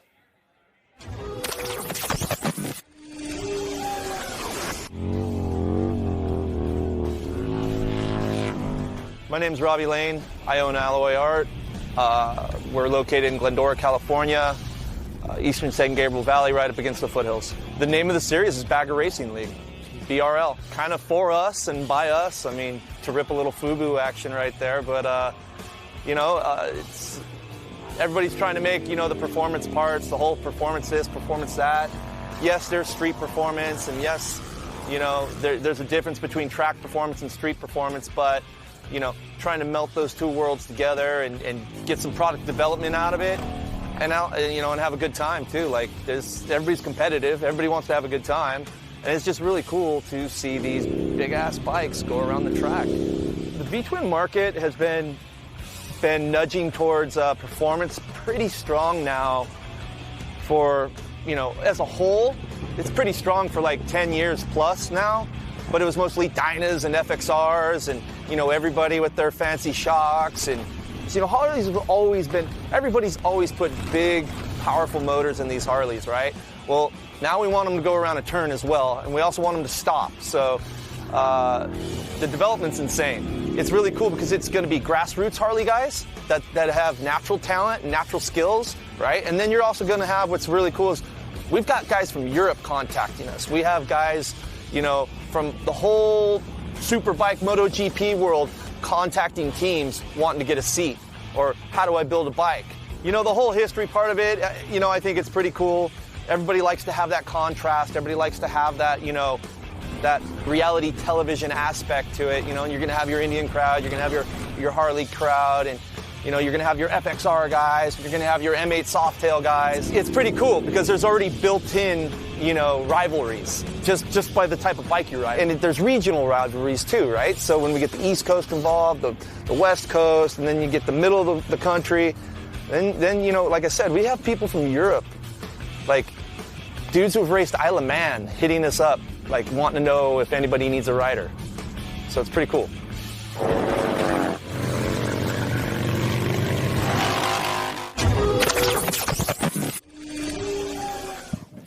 We're back live here at the Utah Motorsports Campus, Drag Specialties Battle of the Bagger. And coming up, we're live here in the Shineworks studio, by the way. Our buddy Brian Clock has everybody shaped up and shined up and looking fresh. Doesn't matter if you're matte or shiny. The Shineworks studio keep you gleaming in the sunlight. The sun's been beautiful, 84 degrees, just enough of a breeze to make you feel good. And you made the big flight out here from Philadelphia, right? I sure did, Rob. That's correct. It was a shorter flight than I thought. I haven't been out here in a while, but 2-hour time zone difference was a little bit of an adjustment on Friday night, but it wasn't so bad. I'll tell you what, if you've never been to Utah, you look to your right, mountain range. Straight in front, different mountain range. To the left and behind us. This is like racing in a postcard. It is awesome. It is really awesome. This is such a wonderful course. I was blown away to see how big it is. You really don't know how big it is and how big the track is until you're up here. You can get a great view of the entire track. It's a beautiful facility. The track workers here have been great. We were talking with Jeff Zielinski during the commercial break, and he was saying, he goes, these guys get in there early on, and they're cutting wires on their bikes trying to get rid of it, and it's things shutting off and lean angles.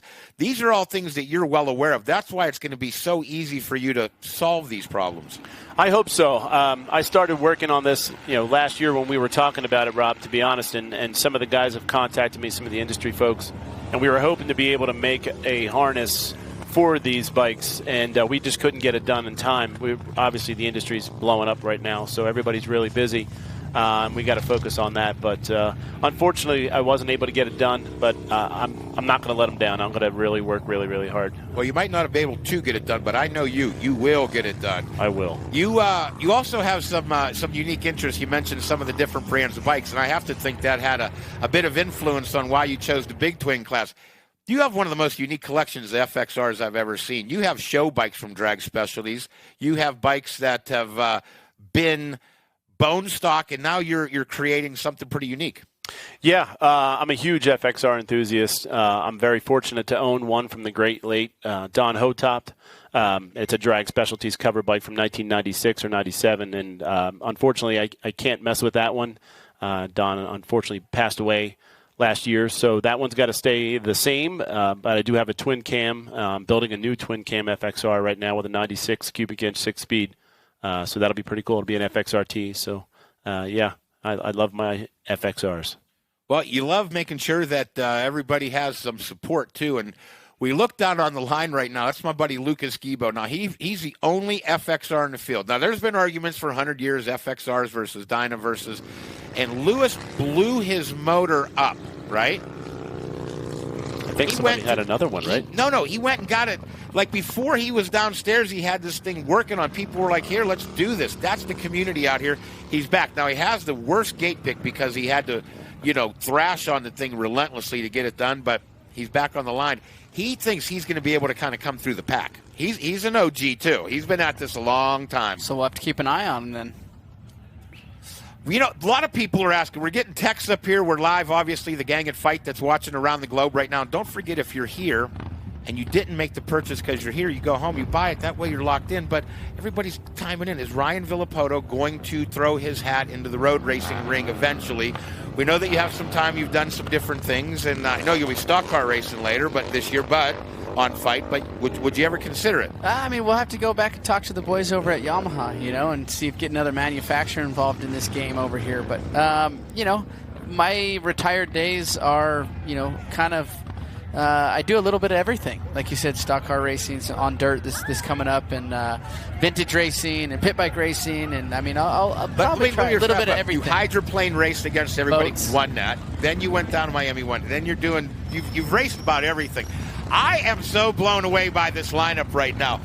Jeff Zielinski, we are over 7 rows deep in our very first race. That is unheard of in this current generation, and we're 7 deep. Look at that field right now of riders coming in, the biggest class ever.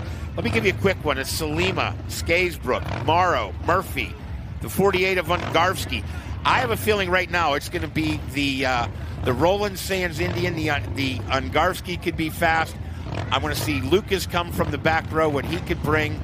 But I am just blown away by how many bikes right now are on the line in the NAMZ Big Twin Class. We're up here live in the Shineworks studio, just marveling at the coolest picture I've seen in a while.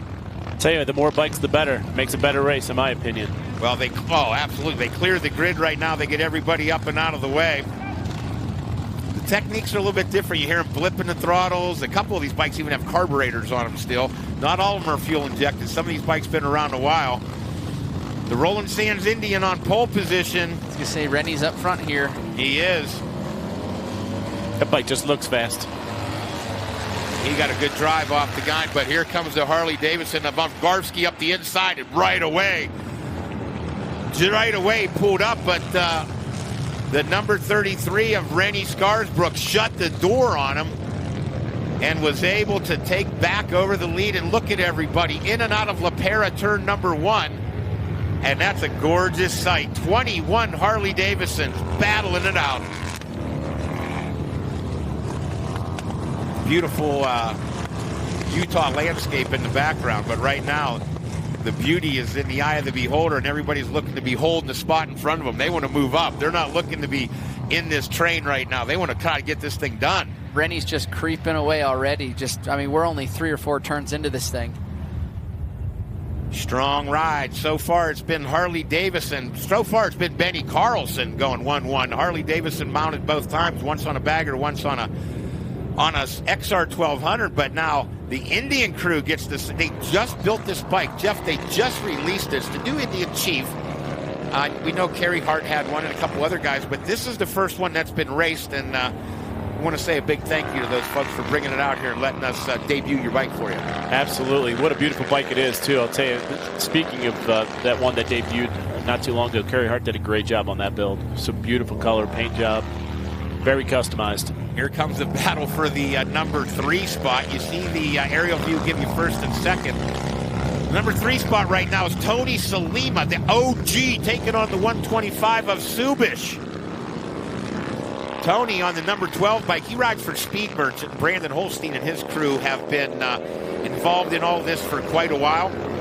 Make sure everybody's up there in that Bridgestone load, the Bridgestone Chalet, just enjoying the elevation as they look across this racetrack.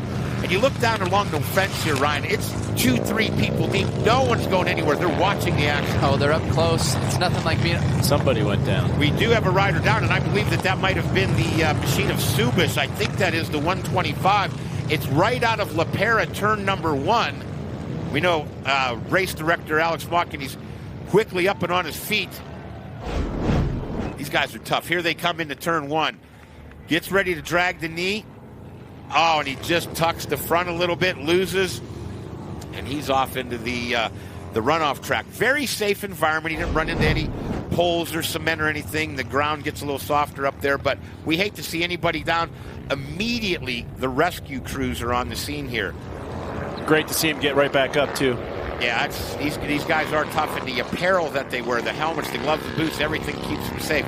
So Rennie Skaysbrook up front right now on the Roland Sands Indian Chief, and he's opened up a big lead already over the number 2 ride, which is the 48 machine of Sean Ungavarski, and he's out of Phoenix, Arizona. Now, he has a little competition behind him in Salima, so great to see the bike is up, the safety crew immediately on the scenes.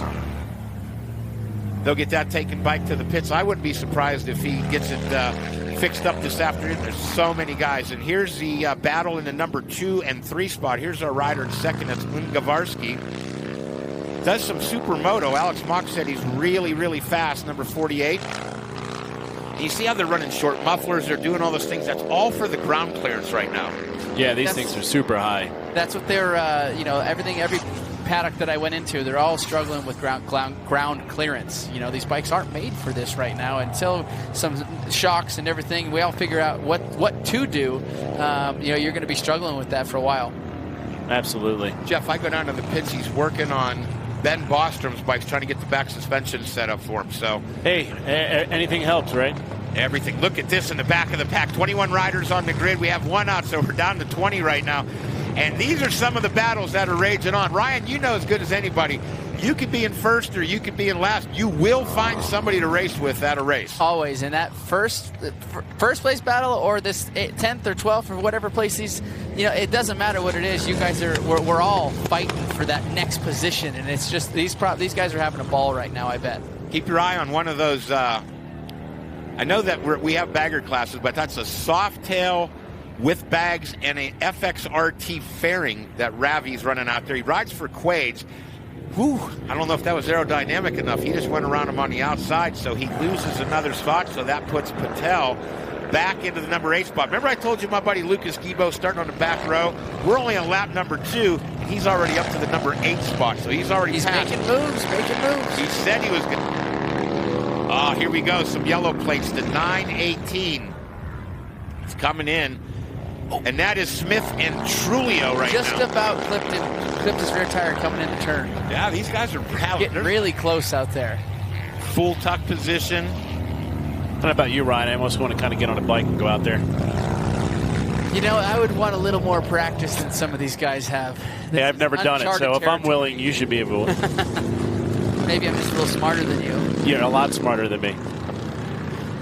Well, you both have way more money than I do, so I'll give you both that right now. So here goes the halfway mark, the 918 of Smith. Trulio in behind him, 873. These guys are running almost identical lap times. They're 1/10 of a second off each other. I think he's just in the draft. He's just getting towed along right now. We watch a couple shots that aren't on the camera. Here they come 4 or 5 wide across the stripe here.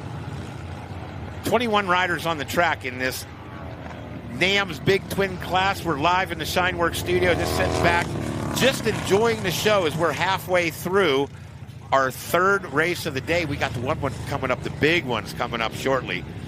But this one is the biggest class, the NAMZ Big Twin. And Rennie Straysbook now enjoying a 10-second advantage. I think the guys at the RSD camp, Cameron Brewer, working incredibly hard on that bike to get it ready. So we know that he was thrashing, getting that thing done. So nice work. We know, though, the halfway doesn't mean nothing. Just a week ago, we watched Adam Cianciarillo fall down with 1 foot to go. Got up and cooked the win, but anything can happen. What's the closest you've ever come to falling down before the finish? Oh, Rob, I think I was lucky enough to not have that happen. Crashing anywhere, maybe a little after halfway of 30 minutes, but I was one of the lucky ones that didn't happen. But I did watch Adams. It was literally feet from the finish line. I can assure you, if it was me, it would be the first corner. As soon as the race started, I would probably fall. Oh, that'd be the LaPera first corner, Chris. Exactly. Yeah, exactly. Look at this now. I love that, and it's kind of started to watch as you watch more and more racing, folks. You watch these riders, they'll come up, they'll plan their attack, they'll plan their track. If it doesn't work, then they take that lap and just sit back and kind of get their mind and everything else reset for they can take another run. He had to make a little adjustment there in that corner, and I love these shots as they come out of the Legend suspension final turn. And now here's the big drag race.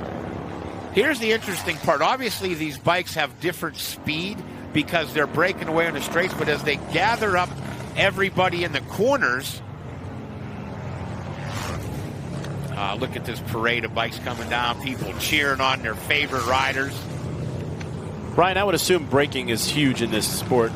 That's any racing in general, but road racing is extremely important to have good brakes. And that's one thing that I was down there listening, actually talking to Ben Bostrom about it. And he goes, man, my brakes aren't as good as I'd like them to be. And I think a lot of that's probably coming from the weight of these machines. They're coming down the start straight about 100, 115, and then they get down and they want to set it into turn probably about high 80s, 90s into that first turn. And they're like, man, it's like they got to trail brake it a little bit. And it's like it doesn't want to set up just yet. So there's a lot of learning to do, which I can only imagine what this sport is going to look like in, give it another 12 to 24 months. The things that people are going to see is going to be unreal. And I think that's the perfect time frame as things start to move to the next generation. We're going to continue to get lighter. The brakes will get bigger. The weight will come down. There's the white flag lap. Jeff, I hate to do this to you. You got the biggest class here, but now you got hardware to hand out.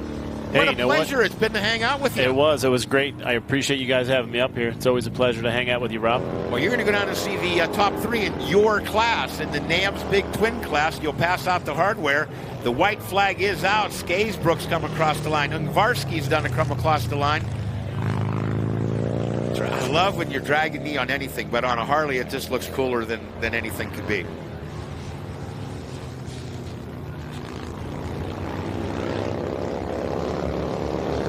We got the number 48 here, just making it around the track here and looking really nice out there with the arc of the turns. These road race guys, very similar. Their techniques would not really blend themselves to motocross. They don't dive to the inside, get on the brakes, try to they maintain the speed on the outsides. Exactly. You have to open it up and come in wide and then apex at the turn. So there's a few of the days that I've spent time on the bikes, it's definitely a learning experience coming from dirt. And that's the other thing I was going to say is these guys, a lot of these guys probably haven't raced these bikes before or raced at all, so they're going to get smarter and better at what they're doing. Well, checker flags coming out. The first time Indian Motor Company has taken their new chief to the track. Flagman Robert will be greeting him as he comes out of the Legend Suspension final corner. Rennie Skaysbrook on the Cameron Brewer tuned Indian Chief about to pick up the first checkered flag of that company's career with this bike. The new Indian Chief in its debut. Ryan Villapoto picks up the win. That is awesome. Awesome to see. Debuting a motorcycle and it goes that well. Second place, Sean Ungvarski, Supermoto guy, number 48. He's in the full tuck. He'll be picking up some hardware as well. And it's going to come down to the final corner, the Legend Suspension final corner. Tony Salima, the OOG fist pumping. And you can tell he's pumped right now. He's been waiting to pick up some of this hardware for so long. Ryder out the front on the last lap, trying to run up the inside of him. Man, these guys are bouncing up quicker than motocross guys. I just came in a little bit hot, just got on the brakes, front brake a little bit hard. And here we go. Who's coming across the line? More fist pumping. I want to think, how about my man Lucas Gibo from the 21st starting pot, finishes 6th in 6th lap. I love it. He's pumped up as well. He was thrashing to get that machine done. Let's go back and have a quick look, and he does appear to be just fine, but man, we hate to see anybody go down. He's going to take his seat and probably think about it. Folks, when we come back, we're going to have a recap, we're going to have a podium, and we're going to have our final Custom Dynamics GP Bagger Class. We'll be back with more Drag Specialties Battle of the Baggers in just a moment. Drag Specialties Battle of the Baggers, brought to you by Fueling Parts, Kraus, Clockworks, La Pera, and Lucky Speed Shop.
main reasons for poor vehicle performance is a dirty fuel system. It can cause decreased fuel economy and actually do harm to your engine over time. By adding Lucas fuel treatment to your vehicle, it cleans and lubricates the entire fuel system. Pump, carburetors, fuel injectors, and valves as you drive. It also improves your vehicle's performance. It's a non-solvent product designed to protect both gasoline and diesel engines. Lucas Fuel Treatment. It works. Well, we're back live, Utah Motorsports Campus, the Drag Specialties Battle of the Baggers. We have one more big race to go, but we've got podium celebrations. We got to recap that last one. 21 riders on the track. Holy cow, let's go back and look at what happened. Rennie Skabrook, first time on the Indian Chief, brings home the win. He was able to win by 15 seconds over Sean Ungavarski. Big lead. Tony Salima, man, am I pumped that he was able to finish on the podium. He has been at this for so long. John Trulio and Lucas Gibo all the way up to 50, even picked up a couple more. My man was putting in work coming from the 21st spot. Clay Braun, another great ride. Carl Pellini III. Robert Parker, all the way from Ohio, come out. Revi Patel from the stunt world. Nicholas Bartlett was out there. Joshua Nichols, Carter Crafton, Joe Nelson. Big names out there. A couple guys went down and a couple were out, but it was still the biggest race ever. Let's look at how this thing shaped up, the NAMZ Big Twin. Right up the start immediately, these guys were battling out, but Rennie Skabrook, he got away. He did. Made a big jump right up to the lead. Got the whole shot and just ran away with it. We had our first one of the day, and he went down. Bit of a unique way to get off the bike, and I'm sure that he's going to be back up. Everybody so far has popped right back up. It was like, they're that tough. Man, they're made for it. They got all this gear on, all the right suits. Look at the checkered flag. The crew from Indian have to be out of their heads right now, excited. That was the NAMZ Big Twin Class, and Jeff Zielinski certainly had a great time. But now we're moving to the Premier Class, kind of how got this whole thing going. And it's the Custom Dynamics Bagger GP. Megan, the Custom Dynamics Bagger GP class came available, and you said immediately you went in. So we're going to come back and talk to you. But what we're going to do right now is we're going to go down to the podium and make sure that Lori gets all the hardware passed out. Lori, how's it look down there? Thanks, Rob. Yeah, we're celebrating on this podium. Definitely getting the hardware out here. We got. Did you get a shower on the way here? Yeah. How are you feeling? The track had to be hot. Temperatures are hot. What did you do to prepare for this race? I did a lot. The track was great. It was a fun time. Really worked hard, and I'm super stoked on podium. Thank you. Thank you, Tony. I mean, you are the man, the myth, the legend. We told that you started this. So did you ever envision yourself back up on the podium? No, ma'am. I just came out, wanted to race my Harley, and never would have thought anything like this. Absolutely. Well, take your third place NAMZ award. Thank you. Okay, now we're going to go off to second place. Woo! We have Sean here. So many questions. Sean, what do you have on your shoulders? And did that amazing flag get you to the second place podium finish? This is for my buddy Dustin Apgar. He recently passed away.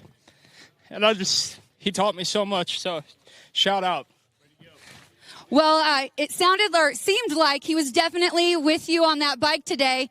Congratulations. Can you tell me what you did to prepare for this race? Oh, man, it's been a crazy preparation. Cruzy Originals really built a badass bike. I've been at his shop. I work all day and go to his shop and weld all night. We're building custom parts. The bike we're racing is truly homemade, garage built by me and my crew. We don't have any sort of race parts put on it from a lot of companies, but we do have Dirty Birds help us out with our swing arm conversion.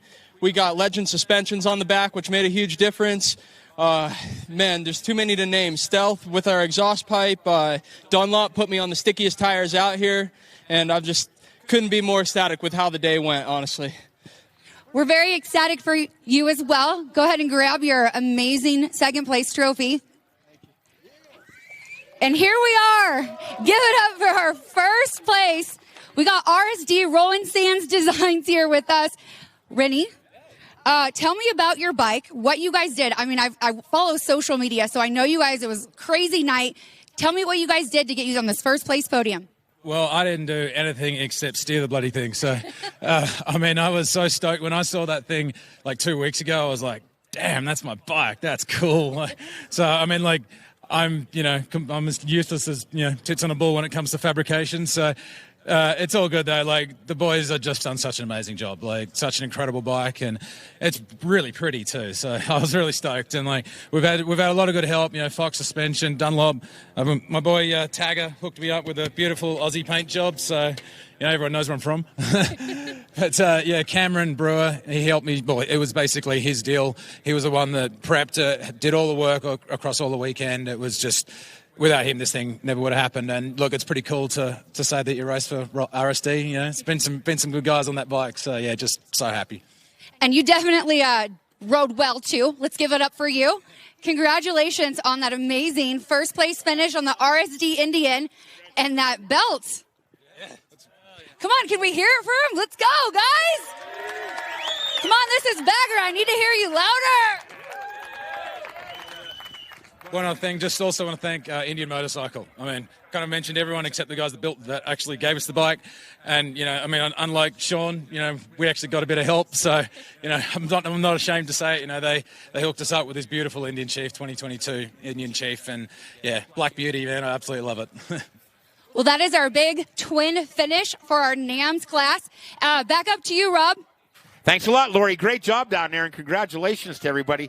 All right, Megan, I'm sorry about that. Now we're back live in the Shineworks studio. So the big feature race of the day is the Custom Dynamics Bagger GP class. And for the folks that are at home watching on television and they hear the name Custom Dynamics, they are the leader when it comes to LED lights. They're pretty much the innovator when it comes to motorcycle LED lights. And you constantly have a mission to push the envelope as to new things. Who's somebody at Custom that just keeps coming up with all these things? Well, Custom Dynamics is engineer owned, and he's been a Harley rider long before Custom Dynamics, and so that is the brain power behind the designs. So he's just kind of sitting around the house going, I think we should come up with strips that fill in the saddlebags. I think we need this. I think we need that. And how long does it take him? Is he one of those guys that's so hands-on, pretty soon he has a working prototype in a day or two? That is pretty close to it. Of course, the customers get to come in and give feedback, and we are always listening to that, so we can always make sure we have what you want.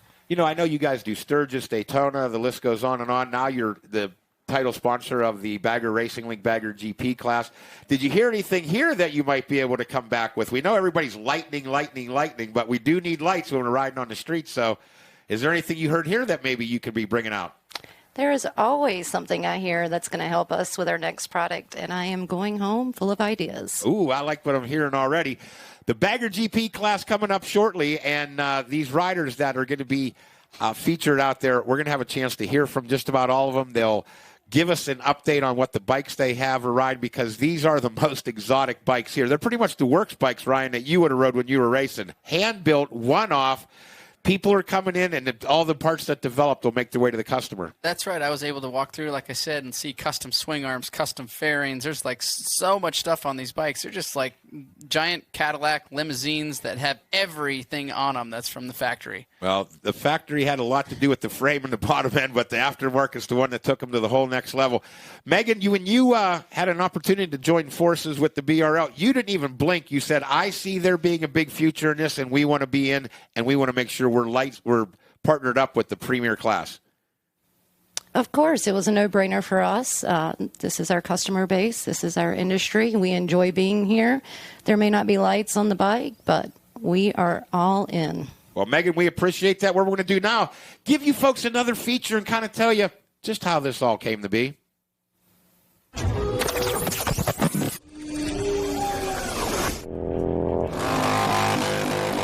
The Harley Davidson Indian world has always been kind of based in the bike show world. You'd go to Sturgis, you'd go to Daytona, some of the bigger rallies, and if your bike came out on top, you were respected and looked at as the craftsman basically of the year in the whole thing. And in my opinion, it was about 5 or 6 years ago, guys stopped necessarily dressing up the bike for beauty and started really taking it to a whole other level of what it could do for them. You're seeing guys wheeling in these baggers and drifting them and sliding them on. And the components they were using didn't exactly give the bike show look that people had become accustomed to. And I'm like, if we show these things at a bike show next to the custom painted, stretched, lowered, whatever, it's probably not going to fare well. But if you take it out, the aftermarket industry can show what they can really do with one of these bikes. And I think the proof is in the pudding. They turn them into pretty sharp scalpels out there on the racetrack.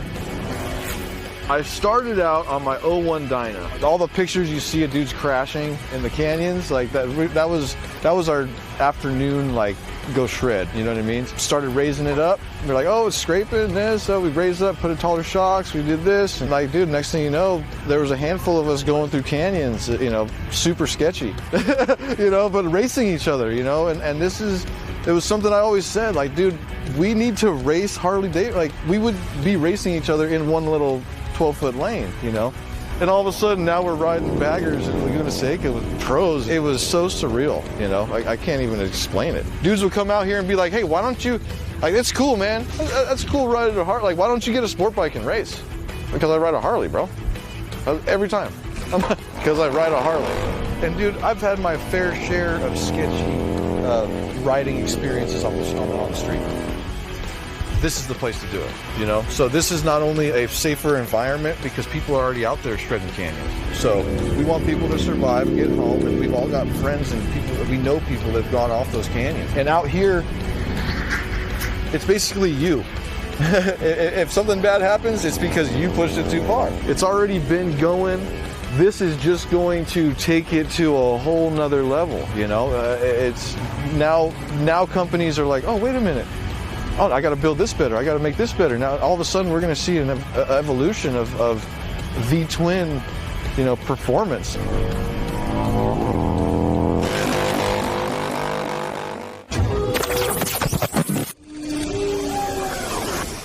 Well, we're back live here at Utah Motorsports Campus in the Drag Specialties Battle of the Baggers, and we are going to be getting ready for our premier class, the Custom Dynamics Bagger GP. We're live in the Shineworks studio with my good friend Megan from Custom Dynamics, Ryan Villapoto, the 9-time AMA FIM Supercross and Outdoor Motocross champion, and myself, Rob Bitus, from the Bagger Racing League. And we've been bringing you the action, the updates, and the stories all day long. The stories have been action on the track. There's been some crashes. There have been some broken hearts, and there's been some emotions. But right now, it's all culminating with the Custom Dynamics Bagger GP class. And RV, this is the best. You were down hanging out in Ben Bostrom's pit earlier. He has a whole nother program as he gets ready for this stuff. Yes, I was. We, just going through, talking to him. How's the bike? How's this feeling? He was just. None of these guys have actually a lot of time on these baggers. So. Even today, every time they're out, every team, every rider, every personnel on the team is learning something, and they're coming back, oh, well, we need to do this, oh, we need to try that. So I was just down there talking to him about some suspension stuff, and he was struggling with this, and I just gave him my 2 cents, and, I didn't know if he wanted it. I was like, no, we need everything we can get, So he's like, he's a racer, he wants to win, So if it's not this weekend, he goes, I know we're going to be better at Laguna Seca. Well, here's the thing. If we have a opportunity to work with these riders, work with these companies, and work with these bikes, it's going to be a really, really fast. They all talk, whether it's a company that makes suspension, they talk to the brake companies, the motor companies, and they all are able to give each other feedback. And a lot like Megan's company, so many of these companies are run by engineers. It's guys that loved bikes, and they were figuring out how to make things and parts better, but they're like, you know what, I'm just going to focus on the motorcycle world. And that's kind of what David did, wasn't it, Megan? He just loves motorcycles. Absolutely. Well, he certainly has brought a lot to the game. We're doing a little bit of oil cleanup from the last little bit of get off. How about Patricia Ferrandez right now, RV? She's sitting down there. Her bike's on tire warmers. What's going through her mind right now is that she's going to probably visualize the start. She's going to take herself through a couple corners. The clean laps are what you need. This is the longest race of the day. It's an 8-lapper. And, man, it's going to be something good. We're going to take a break. When we come back, we're going to have the GP grid. We're going to have a chance to hear from these racers. All of that's going to happen. We're back in the Shineworks studio soon with, if you can believe this, the Custom Dynamics Bagger GP Final. Drag Specialties Battle of the Baggers. Brought to you by Lucas Oil. Optimate High Performance Battery Chargers. Rider Justice. Saddlemen, and Sly Fox.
for poor vehicle performance is a dirty fuel system.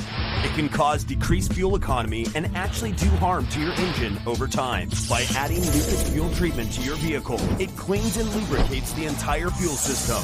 Pump, carburetors, fuel injectors, and valves as you drive. It also improves your vehicle's performance. It's a non-solvent product designed to protect both gasoline and diesel engines.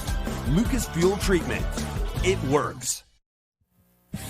We're back live, Utah Motorsports Campus, and we're here with the Drag Specialties Battle of the Baggers, the big final, the Custom Dynamics Big Dogs Bagger GP. I'm Rob Vitus. Ryan Villapoto's here. My good friend Megan from Custom Dynamics has been hanging out with us, getting us up to speed, and back live on Fight TV, and we hope everybody around the world right now is tuned in, watching it. We want you all to get excited because, most importantly, we want you all to get a bike, get out to the track, get your track day, get your race school under your belt, and come join us here in the BRL. Megan, we've got girl racers, we've got guy racers down there. There's nobody that isn't invited. So that's how they're written. Let's go back down to our friend Lori down on the podium, find out what she's found interesting to talk about. Thanks, Rob. So I'm here with Jake. Can you tell me the name of your team, Jake? It's the Team Alloy Art. There's a lot of other sponsors behind the program, but way too long to list. I'd like to thank all of them, but we're ready to go racing. So I was told to ask you, how did you learn to road race? I'm still trying to figure it out. I watched the MotoGP race this morning, picked up some tips, but now we're figuring it out as we go. Flat track guy by heart, I guess, and yeah, just kind of figuring it out as we go, and we're somewhat in the hunt, so we'll see what we can do. Well, good luck today, and I think that road racing is definitely going to be in your future. Yeah, we'll see, hopefully. Okay, we're going to keep it going and find our next racer for today's main event. Let's see who we can pick up and talk to you. Hey, guys. Tony, come up and join the team, Tony. I've already talked to you a few times today. I'm really excited to talk to you some more. I know you're out there celebrating. Sorry I pulled you away. What did you do different today to get this podium finish and hopefully some more than you did previously? I've just been training. I've been training with a trainer a couple days a week, and just, in between working and trying to get the bikes done, and just really trying to have enough energy to finish both races. That's really it. Well, good luck tonight. I'm going to let you celebrate that last win, and we're going to go over to our next amazing racer. Thank you very much, Tony. Okay, Rob, I got our next guy over here. Hey, I just talked to you, too. It's like back-to-back podiums. Excuse me, sir. That is an amazing cigar that you have in your hand. I love the way you guys celebrate. Can you tell me how you are celebrating right now? Oh, man, it was just, it was a crazy race, but we all got cigars, and we're kicking back, and we're ready to chill out and enjoy the rest of the day here. Well, good luck chilling out. Have fun. Congratulations. We're going to go to our next guy who's going on to the race in just a couple minutes. You look very serious, sir.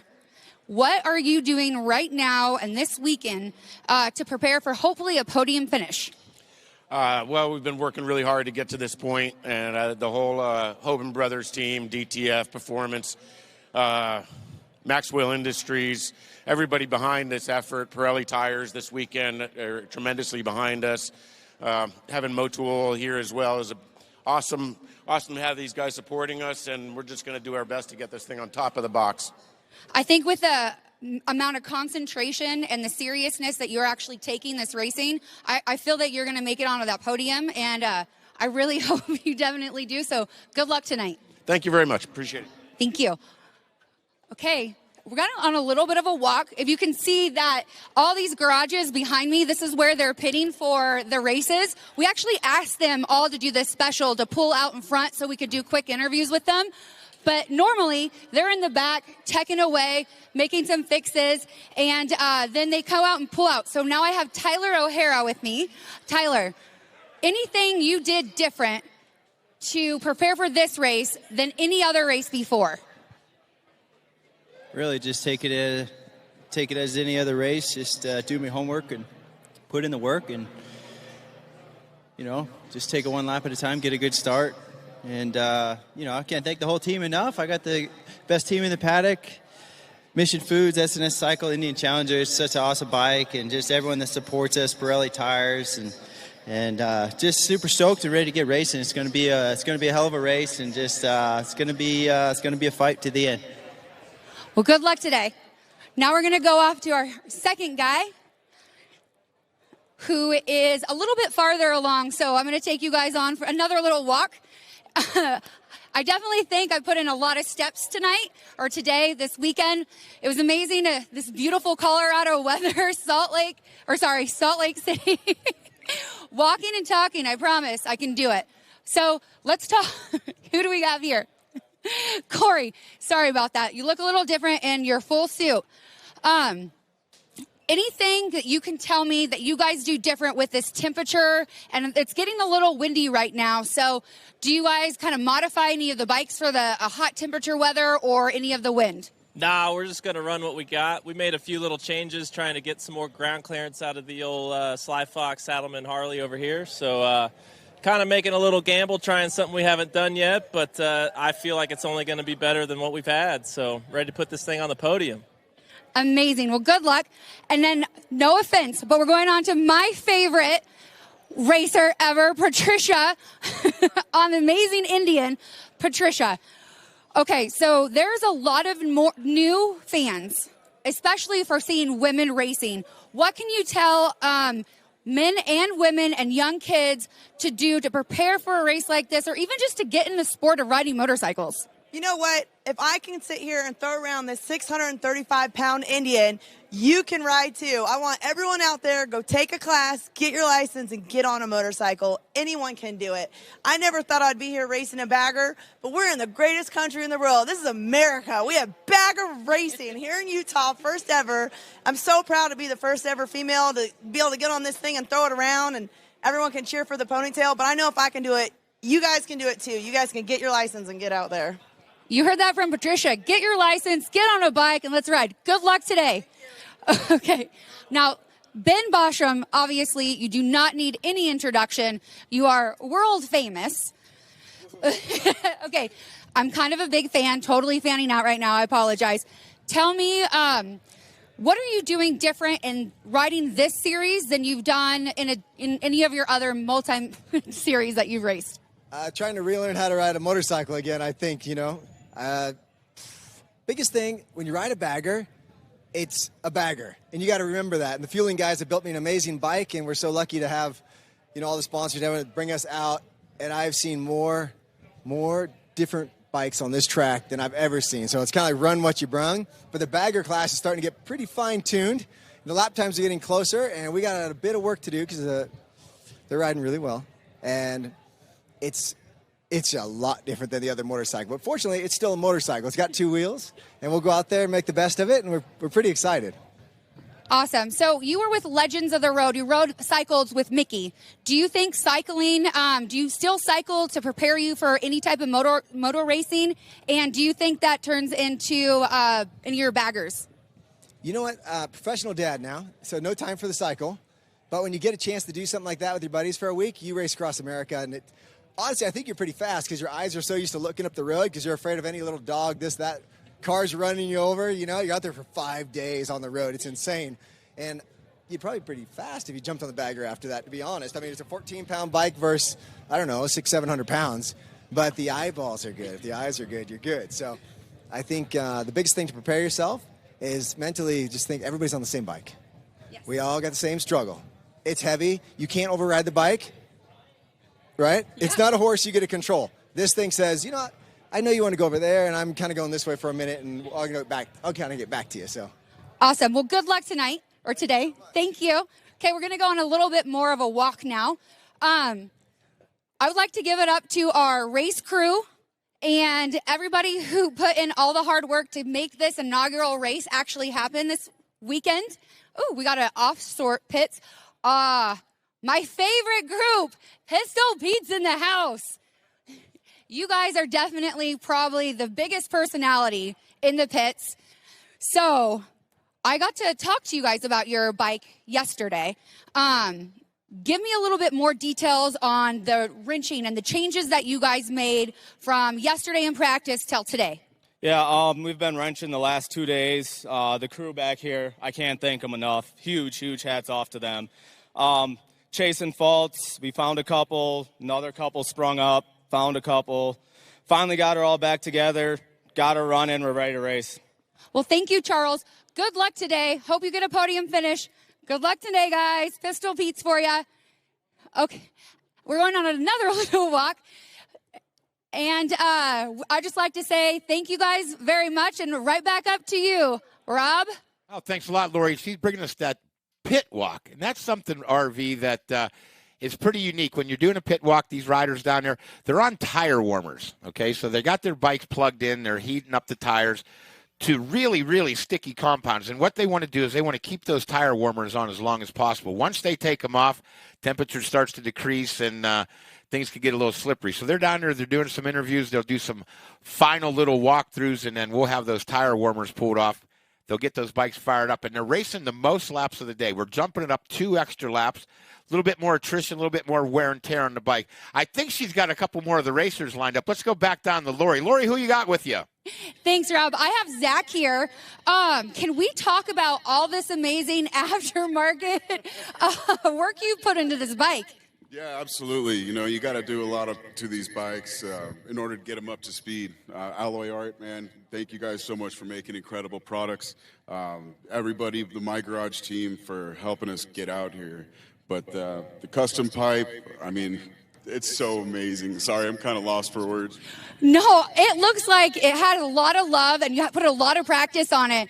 You are, I don't know, I'm super pumped from you because you seem super happy to be out here. Let's give another shout out to your sponsors. Thank you, guys. So Team My Garage, thank you guys very much. GP Suspension, Pro Action Suspension. There's quite a long list. Behringer Brakes. Everybody's shown some love. I really appreciate all of it. Thank you guys so much. You're welcome. Good luck today. I hope you get on the podium. Now we're going to head over one more, Rob. I got the guys over here from Trask. I think they made a few changes over in their pits. We have 2 separate pits that are happening today. We have the main pits here, and then if you could do a shot out towards the back, there's a secondary pits. So we had to take a couple seconds for them to get here. Tell me about the modifications you guys made from yesterday to today. Yeah, of course, we had some bad luck and had some problems with the bikes, but the crew has worked their butt off to get it figured out. So hats off to them for working so hard all night, all day. So we haven't had much track time. We've probably had about 8 laps total this weekend. So we're going out hungry, and we're ready. So we're going to be fighting for that podium and hopefully that top spot. Well, Shane, it seemed as though your team pulled together everything they could possibly do to get you out in that start gate, including letting us race a little bit on your guys' fun bikes yesterday. Do you want to give a shout out to your team or your mechanic or everybody who helped you get here tonight? Yeah, of course. I got to thank the whole Trask team for working so hard, and Pirelli for coming on board this weekend with the Harley guys. So it's awesome. It's just hats off to all these guys. It's great. So it should be a good day. I want to thank Fueling for loaning us their transmission. Wait, come back here. Mr. Personality, come on. You always give great interviews. Tell me something amazing right now. We're going to go out there and take the cake. You heard that. Take the cake. Competition is just laid down. Back to you, Rob. Well, thanks a lot. Man, Nick Trask down there on the line. He's just calling his shot. He's like Babe Ruth right now. We're live back in the Shineworks studios. And, yeah, Nick Trask comes from New Zealand. You know, those guys down there like to have a good time. And well, I'll tell you what, we should find out more about Nick Trask. He's a very unique person. He's got a great big personality himself. Let's take a moment here and find out more about what goes on behind the scenes over at Nick Trask Company, Trask Turbos.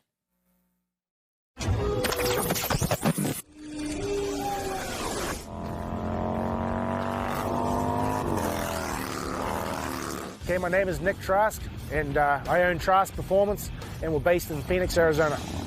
What's unique about the Bagger Racing League is no one's ever done it before. It's everyone wants to ride a bagger, but they don't want the old man bagger. They want to be cool, They want to ride them fast. They want them to handle. So they want to be excited, right? So we're going to build the excitement and take a little bit of weight off these bikes, make them halt, corner, make them stop, put some power in them, and go give them heaps. All males got a little bit of ego, right? You ask any guy that owns a Harley if he rides their bike hard, right? Yeah, I ride my bike hard, right? So everybody's excited. If you want to be the top dog, then you better build something pretty strong. If you just want to go out there and compete and have a good time, you can put a relatively stock bike on the track, you know, change some basic stuff. But you don't have to go crazy. There's nothing quite like seeing a touring Harley go around the track. You know, it's so unique and it's so exciting that that's where everyone wants to go. They're sick of riding bikes that are unrideable, right? And a lot of guys, especially starting in California, they're switching over to the baggers because, you know, you put your stuff in the bags and still go on a long ride, but also handle, be unique. Harley's done a great job at building the brand, right? Building the brand, it's exciting. Guys buy Harleys, they buy stock Harleys, and then they put a bunch of money in them to make them unique, right? So Harley's done a great job in creating their brand. And everybody wants to be different, everybody wants to go faster. So it's just the perfect outlet for guys to be unique. Now it's all about excitement, building excitement for the industry. The stunt guys, they build a ton of excitement. We want to make it an event, a true event, right? We want it to be for everybody, right? Make a class for everybody and let everybody go out and have fun. We're here to support. Been in business 20 years, and me and my wife run the company. And I came here from New Zealand with a suitcase and a toolbox, right? Anything can be done. You just got to believe that you can do it and go get it. The guys got huge egos. They always want to be better than the next guy. So it's just going to keep building. And as we create the excitement, as we build value in the event, more guys are going to jump on, and it's just going to compound. It's just going to keep growing.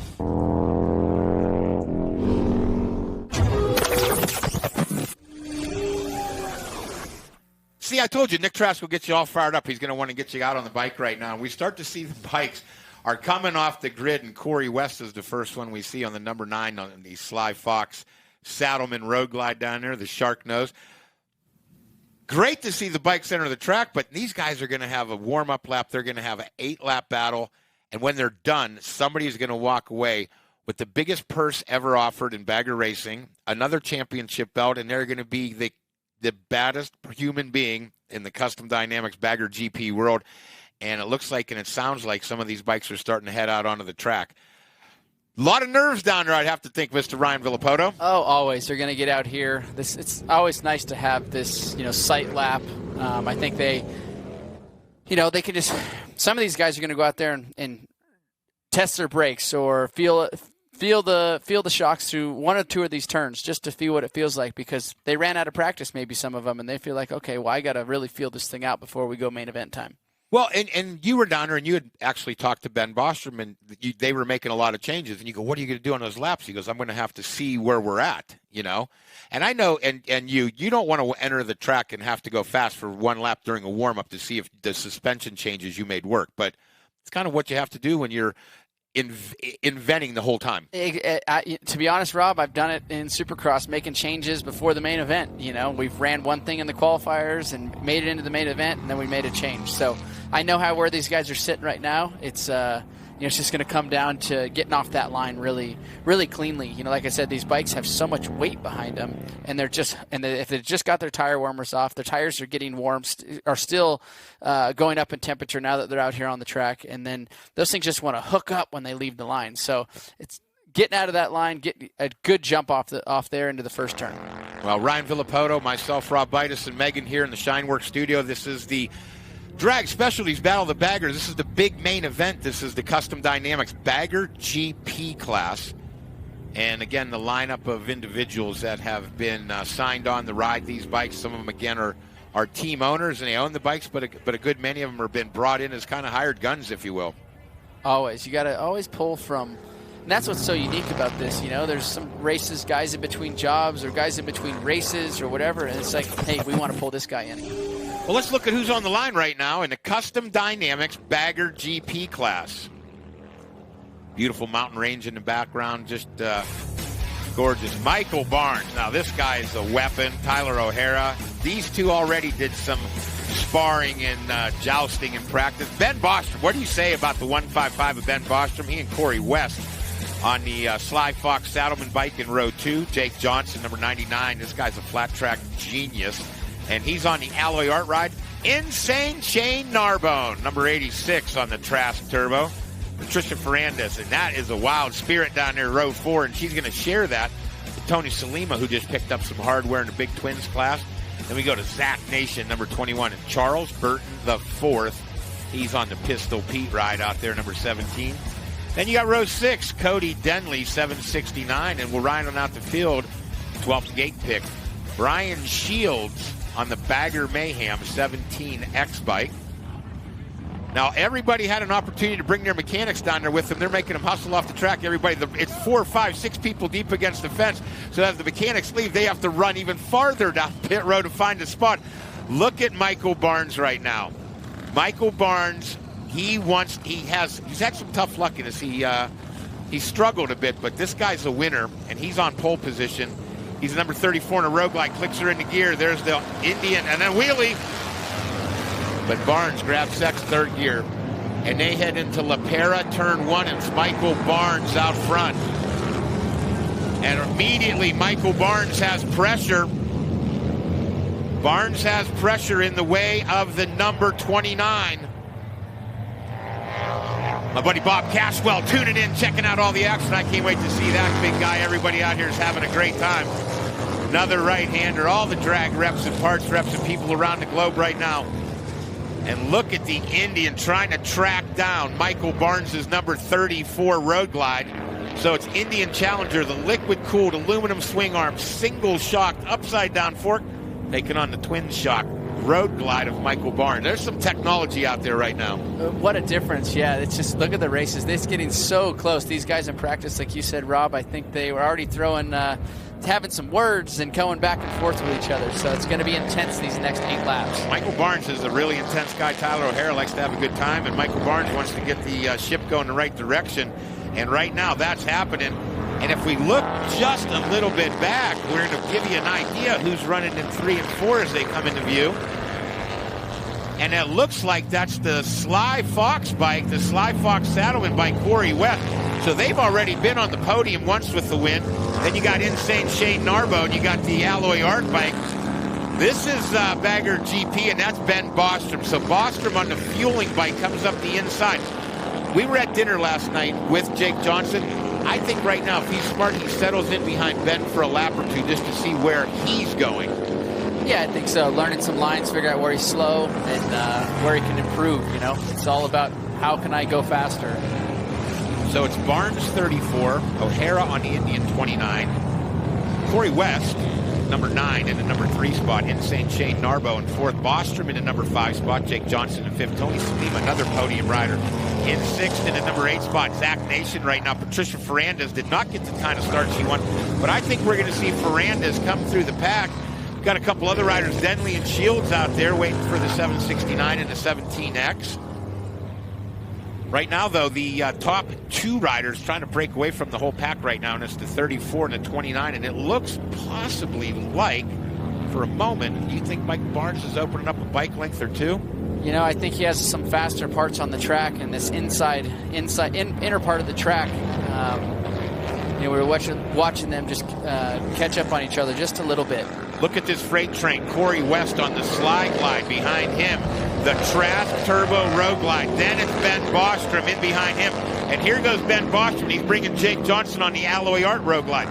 So we have Road Glide, Road Glide, Road Glide, Road Glide. That seems to be one of the bikes of choice out here. And that is Corey West, number 9. And the Trask Turbo, number 86, Shane Narbone, looking to the inside, looking around the outside. He's hunting right now. No, they're just looking for lines. This battle right here is going to get intense. I think, you know, the racer's probably coming out in Ben right now. He's just like trying to figure it out. It seems like he's putting in some good laps right now. You know, Ben, we're only on lap number 1. Lap 2 just comes through as Barnes comes through. O'Hara's already picked up the second lap. And then here comes down to front. Here's what turbocharged motorcycles are all about. Now can he get it stopped? Insane Shane Narbone just shows you what a 200 horsepower Road Glide looks like, as he was able to pass in the straightaway, but can he get it turned around? Yeah, and Corey West comes under attack again from Ben Bostrom. B-Boz now on the move. That was an impressive pass. Big motor, turbocharged. Trask likes, he said he was going for the top step. I don't know if he's going to get there, but I can tell you right now, look at the battle up front now. Michael Barnes really has close. A ton of pressure. Tyler O'Hara up front, all over him. Indian Challenger versus Harley Davidson Road Glide. These are what the people on Fight TV, the crowd that's come in here, the people that love Harleys, and this is what they've been waiting for. They want to see these showdowns. They want the companies to grow with them, and everybody's going to benefit from these great races. We've been incredibly lucky here at all the BRL events today. Every class well into the double digits of turnouts of riders. That shows you the intensity. 21 in just the NAMZ Big Twin Class. I know, great turnout in that class. Megan, what do you think of the action so far here in the Custom Dynamics Bagger GP class? This is what we're here to do, watching these guys race. It's a tight race for the lead right here, and happy to be here. Love having you here. We're proud to be partnered up with Custom Dynamics, one of the big players. Look at the foot drag coming in right now on Tyler O'Hara. Here is that battle. Now, the turbo's not at the same advantage as it was because they're in a little bit slightly tighter section. They come back down the straightaway, and that time it looks like Ben Bostrom might have found the right gearing on that thing because he actually closed up on him. I know they've been working on that thing all weekend. You get Luke Leatherman and this crew involved, they're going to work, and so's like Nick Trask. So are the guys at Sly Fox. Everybody on these bikes, the Alloy Art guys, have been going crazy. Man, Tyler O'Hara is just super quick through that big, giant right-hand sweeper. Just sucks him up every lap there. And then you got the number 34 machine. Michael Barnes is holding them off right now. And this battle right here between the 9, the 155, and the 86, this is the type of race. Look at Ben, takes a little bit of a check out. He's going to come up the inside, but can he get it turned? Ben Bostrom can get it turned. That racer is coming out of him. He says he's been kind of retired, but every time he straps his helmet on, I think he becomes unretired. It happens to all of us. I know. Barnes, O'Hara, Narbone in third, Bostrom in fourth, Corey West. They're all right there. The Freight Train of Riders is coming up, and Frandes has made a move up into the number 8 spot as she goes around Zach Nation. Zach Nation on the Pro Action back Road Glide. And man, turn number 1 down here, the La Pera turn number 1, as we're sitting here in the Shineworks studio, is a hotbed of action. They'll be ready to make their move out of the Legend suspension, turn 15, the final turn. And it looks like the 99 machine has climbed on board the back of the number 9 machine of Corey West now. Halfway, Ben Bostrom, Corey West, and the 99 on the Alloy Art bike. Look at him. I just love when the things step out and they just get the tires going. And speaking of tires, we've seen Pirelli, we've seen Dunlop, we've seen Bridgestone out here. Of course, the folks from Continental were on board, and Metzeler certainly doing a great job. Tyler Porter and his crew. Halfway through.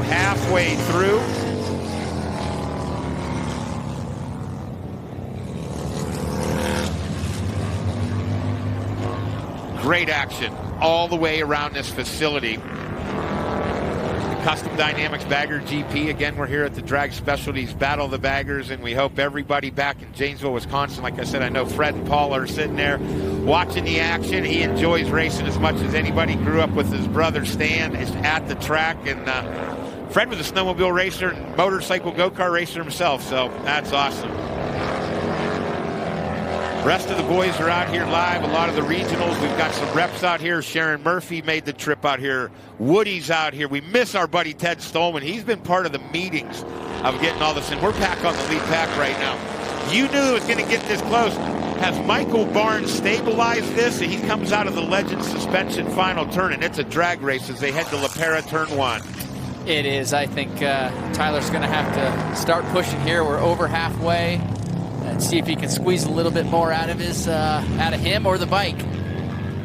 Right now, what we're experiencing with 4 laps to go, is that Ben Bostrom now in the number 3 spot, Corey West in 4, and Johnson, check that, the 99 of Jake Johnson up a position. We're going to have to get the rundown here, but if Ben Bostrom finishes on the podium, you might have to go down and hand out the trophies. Well, maybe we made some progress. You might have hooked them up with that back suspension. You might have a future in the suspension game. Yeah, you were. Making changes. Oh, the leaders are getting close.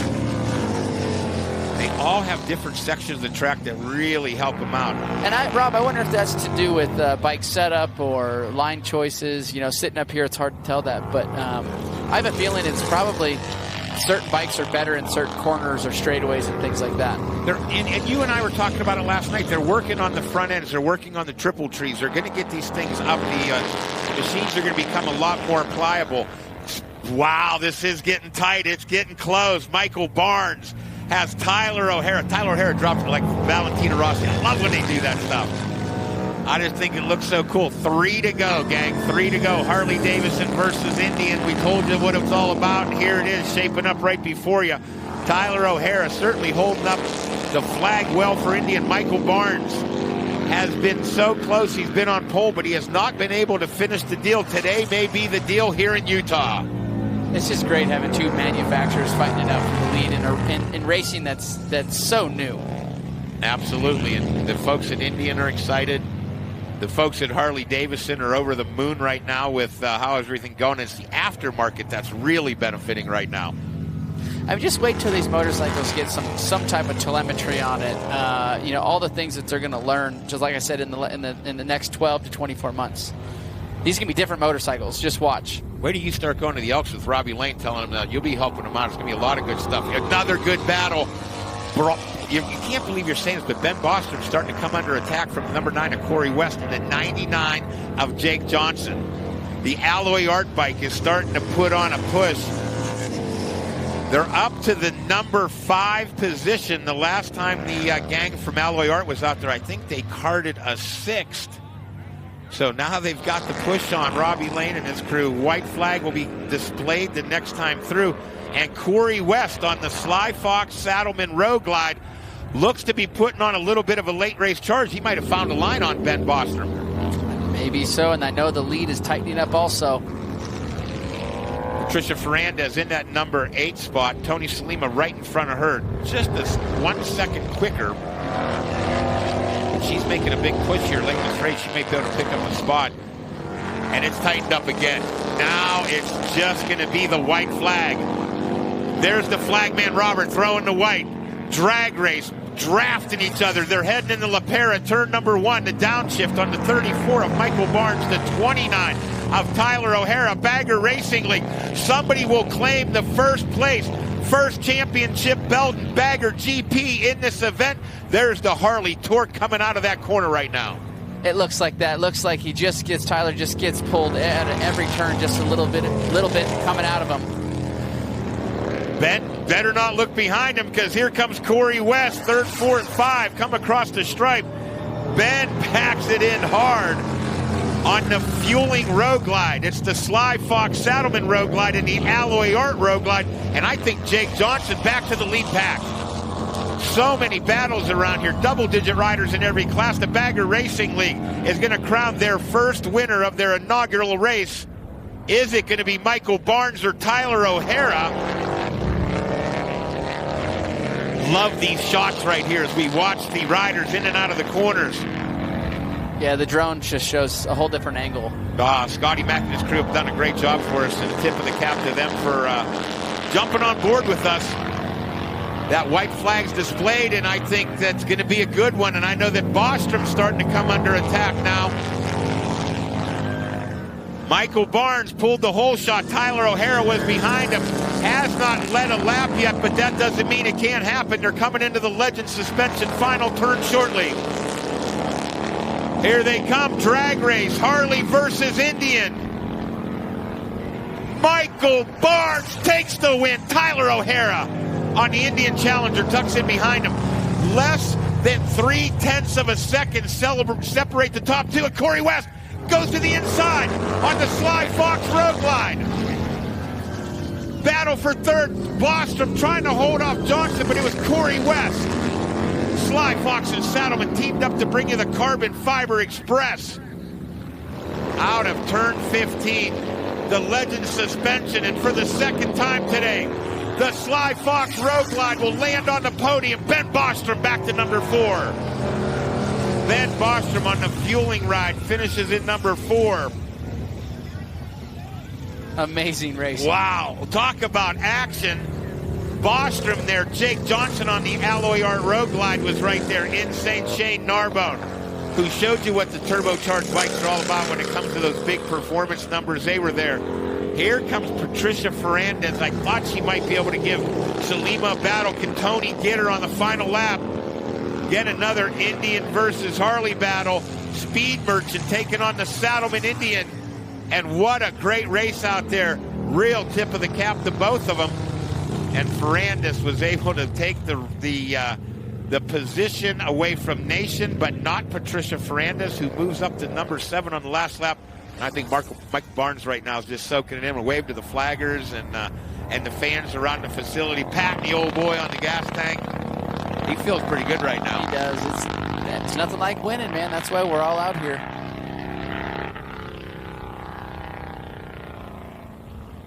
So there we go. That's the number 29 right now, Tyler O'Hara. He gives his way to the crowd. Michael Barnes, number 34. He's just pumped up right now, and it's just great to have him.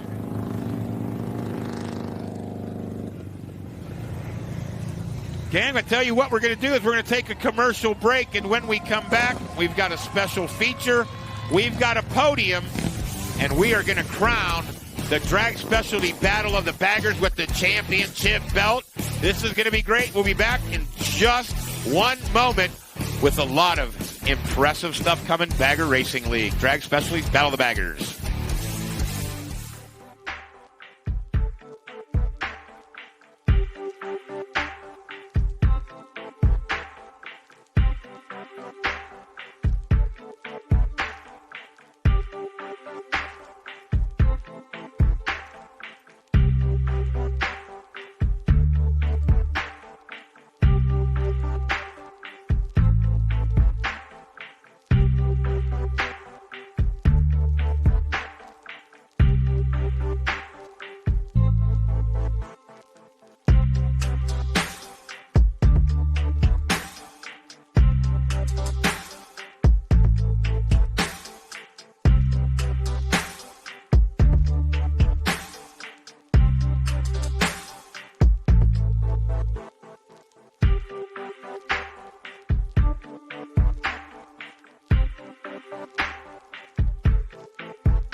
Drag Specialties Battle of the Baggers, brought to you by Speed Merchant, Trask, Wasatch Indian, Team Dream Rides, and LA Choppers.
reasons for poor vehicle performance is a dirty fuel system. It can cause decreased fuel economy and actually do harm to your engine over time. By adding liquid fuel treatment to your vehicle, it cleans and lubricates the entire fuel system. Pump, carburetors, fuel injectors, and valves as you drive. It also improves your vehicle's performance. It's a non-solvent product designed to protect both gasoline and diesel engines. Lucas Fuel Treatment. It works. Back live here, Utah Motorsports Commission, Drag Specialties, Battle of the Baggers, the Bagger Racing League on Fight TV. It was tough to watch that special there. Jim meant a lot to so many of us, and we have the Jim Matchett Award that we will be passing out after this, but I think what we got to do is make sure the Custom Dynamics Bagger GP podium, they get their awards, and we'll be back with the Matchett Cup, and we'll also have a special award, and that's going to go to the team that symbolizes the fun, the excitement, the passion of this industry. It'll be a traveling trophy that goes to the best in the business. And let's go to results. Woo! Mike Barnes, Tyler O'Hara, Corey West. That's a big podium right there. Ben Bostrom, Jake Johnson, Shane Narbone. Patricia Ferrandez, Tony Salima, Zach Nation. It was tough for Charles Burton and a couple other riders. Man, it's a war of attrition out there when you're going through practice and all the qualifying like they're doing. A few of them didn't quite make the grid, but let's do the recap here. What a race of the Custom Dynamics Bagger GP. We're live in the Shineworks studio, and a wheelie off the line. That could have been the whole race. That hurt him a little bit, definitely. I think he would have got off the line a little better. Might have been able to pull the whole shot. Well, he didn't get the whole shot. Michael Barnes did, and we see the number 34 Road Glide out there as he was able to just put in exactly the right place. He never left the door open. He didn't make any mistakes. But how about the turbocharged trash bike? If you wondered how fast the turbocharged bike is, they just showed you. Yeah, Tyler rode really well in the middle of the race. He had some really fast sections in the track and sucked him up quite a bit. Whenever he got a little bit of a lead, he was able to reel him back in. And the checker flag came. It was just that close, folks. A bike length, 0.3 of a second in the draft. It was that good. Michael Barnes, tip of the cap to you. Tyler O'Hara, great job. Custom Dynamics Bagger GP final. Man, the beautiful out here in Utah, and we're going to go down to the beauty on the podium. Let's say hello one more time to Lori Armistead. Thanks, Rob. I'm here with third place, and we're not calling this Battle of the Baggers for nothing. Wow, that race was just one battle after another. Congratulations, Corey, on your third place win. How are you feeling right now? I'm a little hot, but totally stoked, man. Sly Fox Performance, Saddleman, Harley Davidson worked awesome. Big shout out to Bridgestone Tires, man. They came through with some really sticky tires, and man, the bike just worked awesome today. And I really want to thank the crew with Wooly, Michael Woolaway, Dave, Chris, Alex Fox. My girlfriend, she rode her heart out too. And congrats to these guys for taking home the win. But it was awesome. You know, I was back there in fourth behind Bostrom there for a while, and I finished fourth plenty of times. I didn't want to get fourth. I wanted on the box. So awesome ride. It was a super good bike underneath me, and just happy to be here. Well, you definitely did that. Take some trophy home from our great partners at Custom Dynamics. Let's give it up for them. Come on, guys. And we're going to go to our second place winner. Here. Are you sure? Don't worry about it. Okay, sir. Again, another battle. That was insane. What do you think set you apart from, your first place and also third? Well, Barney rode a solid race. He got the start and just kind of controlled the race, and he had a little extra grunt off the corner, and we're doing everything we could, riding the wheels off. And as the race kind of went on, I figured out I was a lot stronger in the infield and was just doing everything I could to catch him and try to put a wheel on him. He made one mistake and then tried to run it up underneath him, but honestly, I couldn't see him. I had to peek up over the fairing, and I didn't want to ram into him. So, but you know what? That's bagger shit. You know what? We're having fun out here. You know, I can't thank the whole team.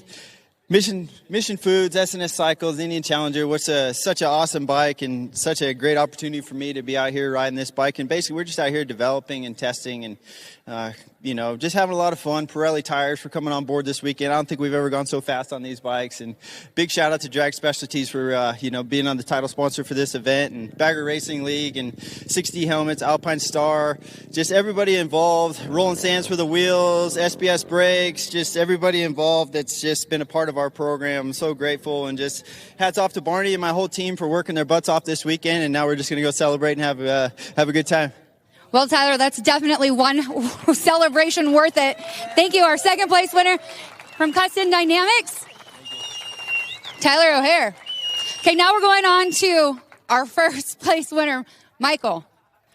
You're very serious. You put a lot of work in here. I feel like your team put a lot of effort, and it definitely showed out there on the track, especially with those battles. Can you tell me a little something? Tell me who you want to thank. Give it to me. Oh, man, the list is long, and these guys are incredible. They put so much work into this. Dino Tomasi, first and foremost, for just dumping a lot of money into this thing. It's ridiculous, DTF Performance. And then John Dahmer for giving me the call last year. He's with Hoban Brothers Racing and Dark Horse Crank Works, and I can't thank all those guys, everybody back in Wisconsin for all the effort, and the main tuner, Bo, for putting in just countless hours. Again, HPI, Jimmy Light, man, you're the man, bro. These guys are going to be chasing us for a long time as long as you're involved. And especially Pirelli Tires for always supporting me and giving me the best stuff out there. I can't thank everybody enough.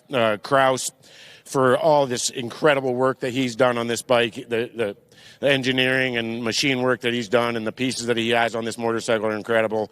JTD Enterprises, Motul Oil, Olin's, Regina Chain, Maxwell Industries. God, I can't thank this guy enough. Steve Watt is just a cool, fun guy to be around with, and I'm just stoked to have him as part of this whole deal. S&S, LA Choppers. I think I got everybody. Harley Davidson, give us some money. Yeah. Well, here is your amazing hardware. It might not be some money, but it is a beautiful belt. First belt, first podium. Let's give it up for Michael. And that is our podium finish there for you, Rob. Back up to you. But we have a couple more awards to pass out there, and once we clear the podium, we're going to pass those 2 awards out. We've got the top 3 down there, but then we have some special awards that the folks around here wanted to vote on, and one of those is going to be the team award. It's called the Jim Matchett Cup, and we did that award, and I apologize for being choked up. The guy meant so much to me and his family and the friends of the industry, but we have the Matchett Cup that we are going to pass out here very shortly. We're down on the podium right now with the Custom Dynamics podium. Our buddy Cliff Noble's getting everybody dialed in. So this is the top 3, and that down there. Once again, Michael Barnes, Tyler O'Hara, and Corey West round out the podium. So congratulations, and for the folks here, we certainly hope that the crowd, the racing, the activities, and everything was worth it. Megan down there with Michael Barnes in the Custom Dynamics Award. But again, we have 2 more awards. Our good friend Eddie Cole hooked us up with some custom toolboxes and mats down there, the guys from Matrix. And Eddie, thank you so much. So what we're going to do is we're going to honor the mechanic of the event. We're also going to have an opportunity to you throw your hat to the crowd out there. They get a little wild. It's like you guys throwing goggles, you know? That's right. And then we've got... just wait till they pop the champagne. Oh, yeah. And then we've got the Jim Matchett Cup, and then the mechanic of the day. So once we clear the podium, we'll see if we can't get those teams up there real quick. And again, I want to thank Eddie Cole and the crew at Matrix for the mats and the toolbox so that we could recognize some of the unsung heroes. You've had some great mechanics. You know how hard it is for them to work on the bikes after you've gone out and broke it, and you go to dinner and they're still thrashing away. So we want to recognize some of their hard work. Always, especially with this, with these new race bikes, call them, there's a lot of things that come into play here that they're all still learning about. So I don't know how many bikes I've seen tore apart down there the last 2 days. So the thing, though, if you walk around, I don't care if it's motocross, supercross, bagger, road racing, these mechanics, rip the subframes off the airbox and front end of the wheels. That's just them getting ready to wash the bike. It is. It's I think a little more a little harder to do that with these big baggers. But like you said, they're pulling them off. They're changing tires if we want to put a new fresh tire on or a different size tire. Well, while we're back in the booth, I think we should kind of talk a little bit about what's going on. Down the podium right now, they've got the hat dances going on. They're doing it because we have an open tire policy here. We let everybody came in that wanted to, and I think we're going to develop that. Then you start to have the different brands that we're talking about, the Indians, the Harleys. Who knows if Yamaha is going to give you one of those big baggers. You might be battling it out there as well. Maybe so. But once we get done with that, we want to do the podium where we're hand out the Matrix Trophy to the toolbox of the event. We also want to give out the Jim Matchett Cup. And as we touched on it earlier, Jim met so much. Let's go back down to the podium right now. We'll have a quick look at what Lori has going on down there. And winning this year's Matchett Cup, Tom Motzko on behalf of the entire Drag Specialties League. Lori's down there with them. Lori, can you help me get Tom Motzko to present this year's traveling Tom Motzko Cup to the Sly Fox Suburban Harley team? A special award to Sly Fox and Suburban Motorsports. On behalf of Drag Specialties and everybody here, this is Jim Matchett. He was our national sales manager for 17 years. He worked for Drag Specialties for 25. He was a friend of all of ours. We all miss him terribly. He recently passed away in the last 3 weeks. We made a special award. This is exactly why we're here, and Jim would be here today if he could, and we sure miss him every day. So I'll present this to you guys. It's a traveling trophy, so next year it'll come back on the next race. There you go. Congratulations. Would you like to say a quick thank you? I'd like to thank everyone involved. Jim Matchett was a great guy and a personal friend of mine, and it's a great tragedy, but I'm glad to hold this in honor of him. There you go, Rob. Well, Jim Matchett meant so much to so many. The Suburban team and the Sly Fox team, they got to thank Benny Carlson down there for putting on a back-to-back performance. That's what delivered it. What a guy. I love that guy. His kids are watching. Everybody's watching. He's smiling down on us with a beautiful day. We also want to recognize the people that put in the hard work making these bikes work. Not just making them work because they break just about every time they're out there, but keeping them on the track. And the folks from Matrix have put together a custom Bagger Racing League toolbox.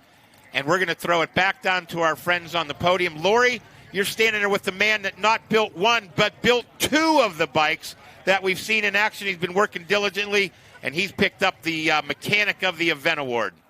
That's right.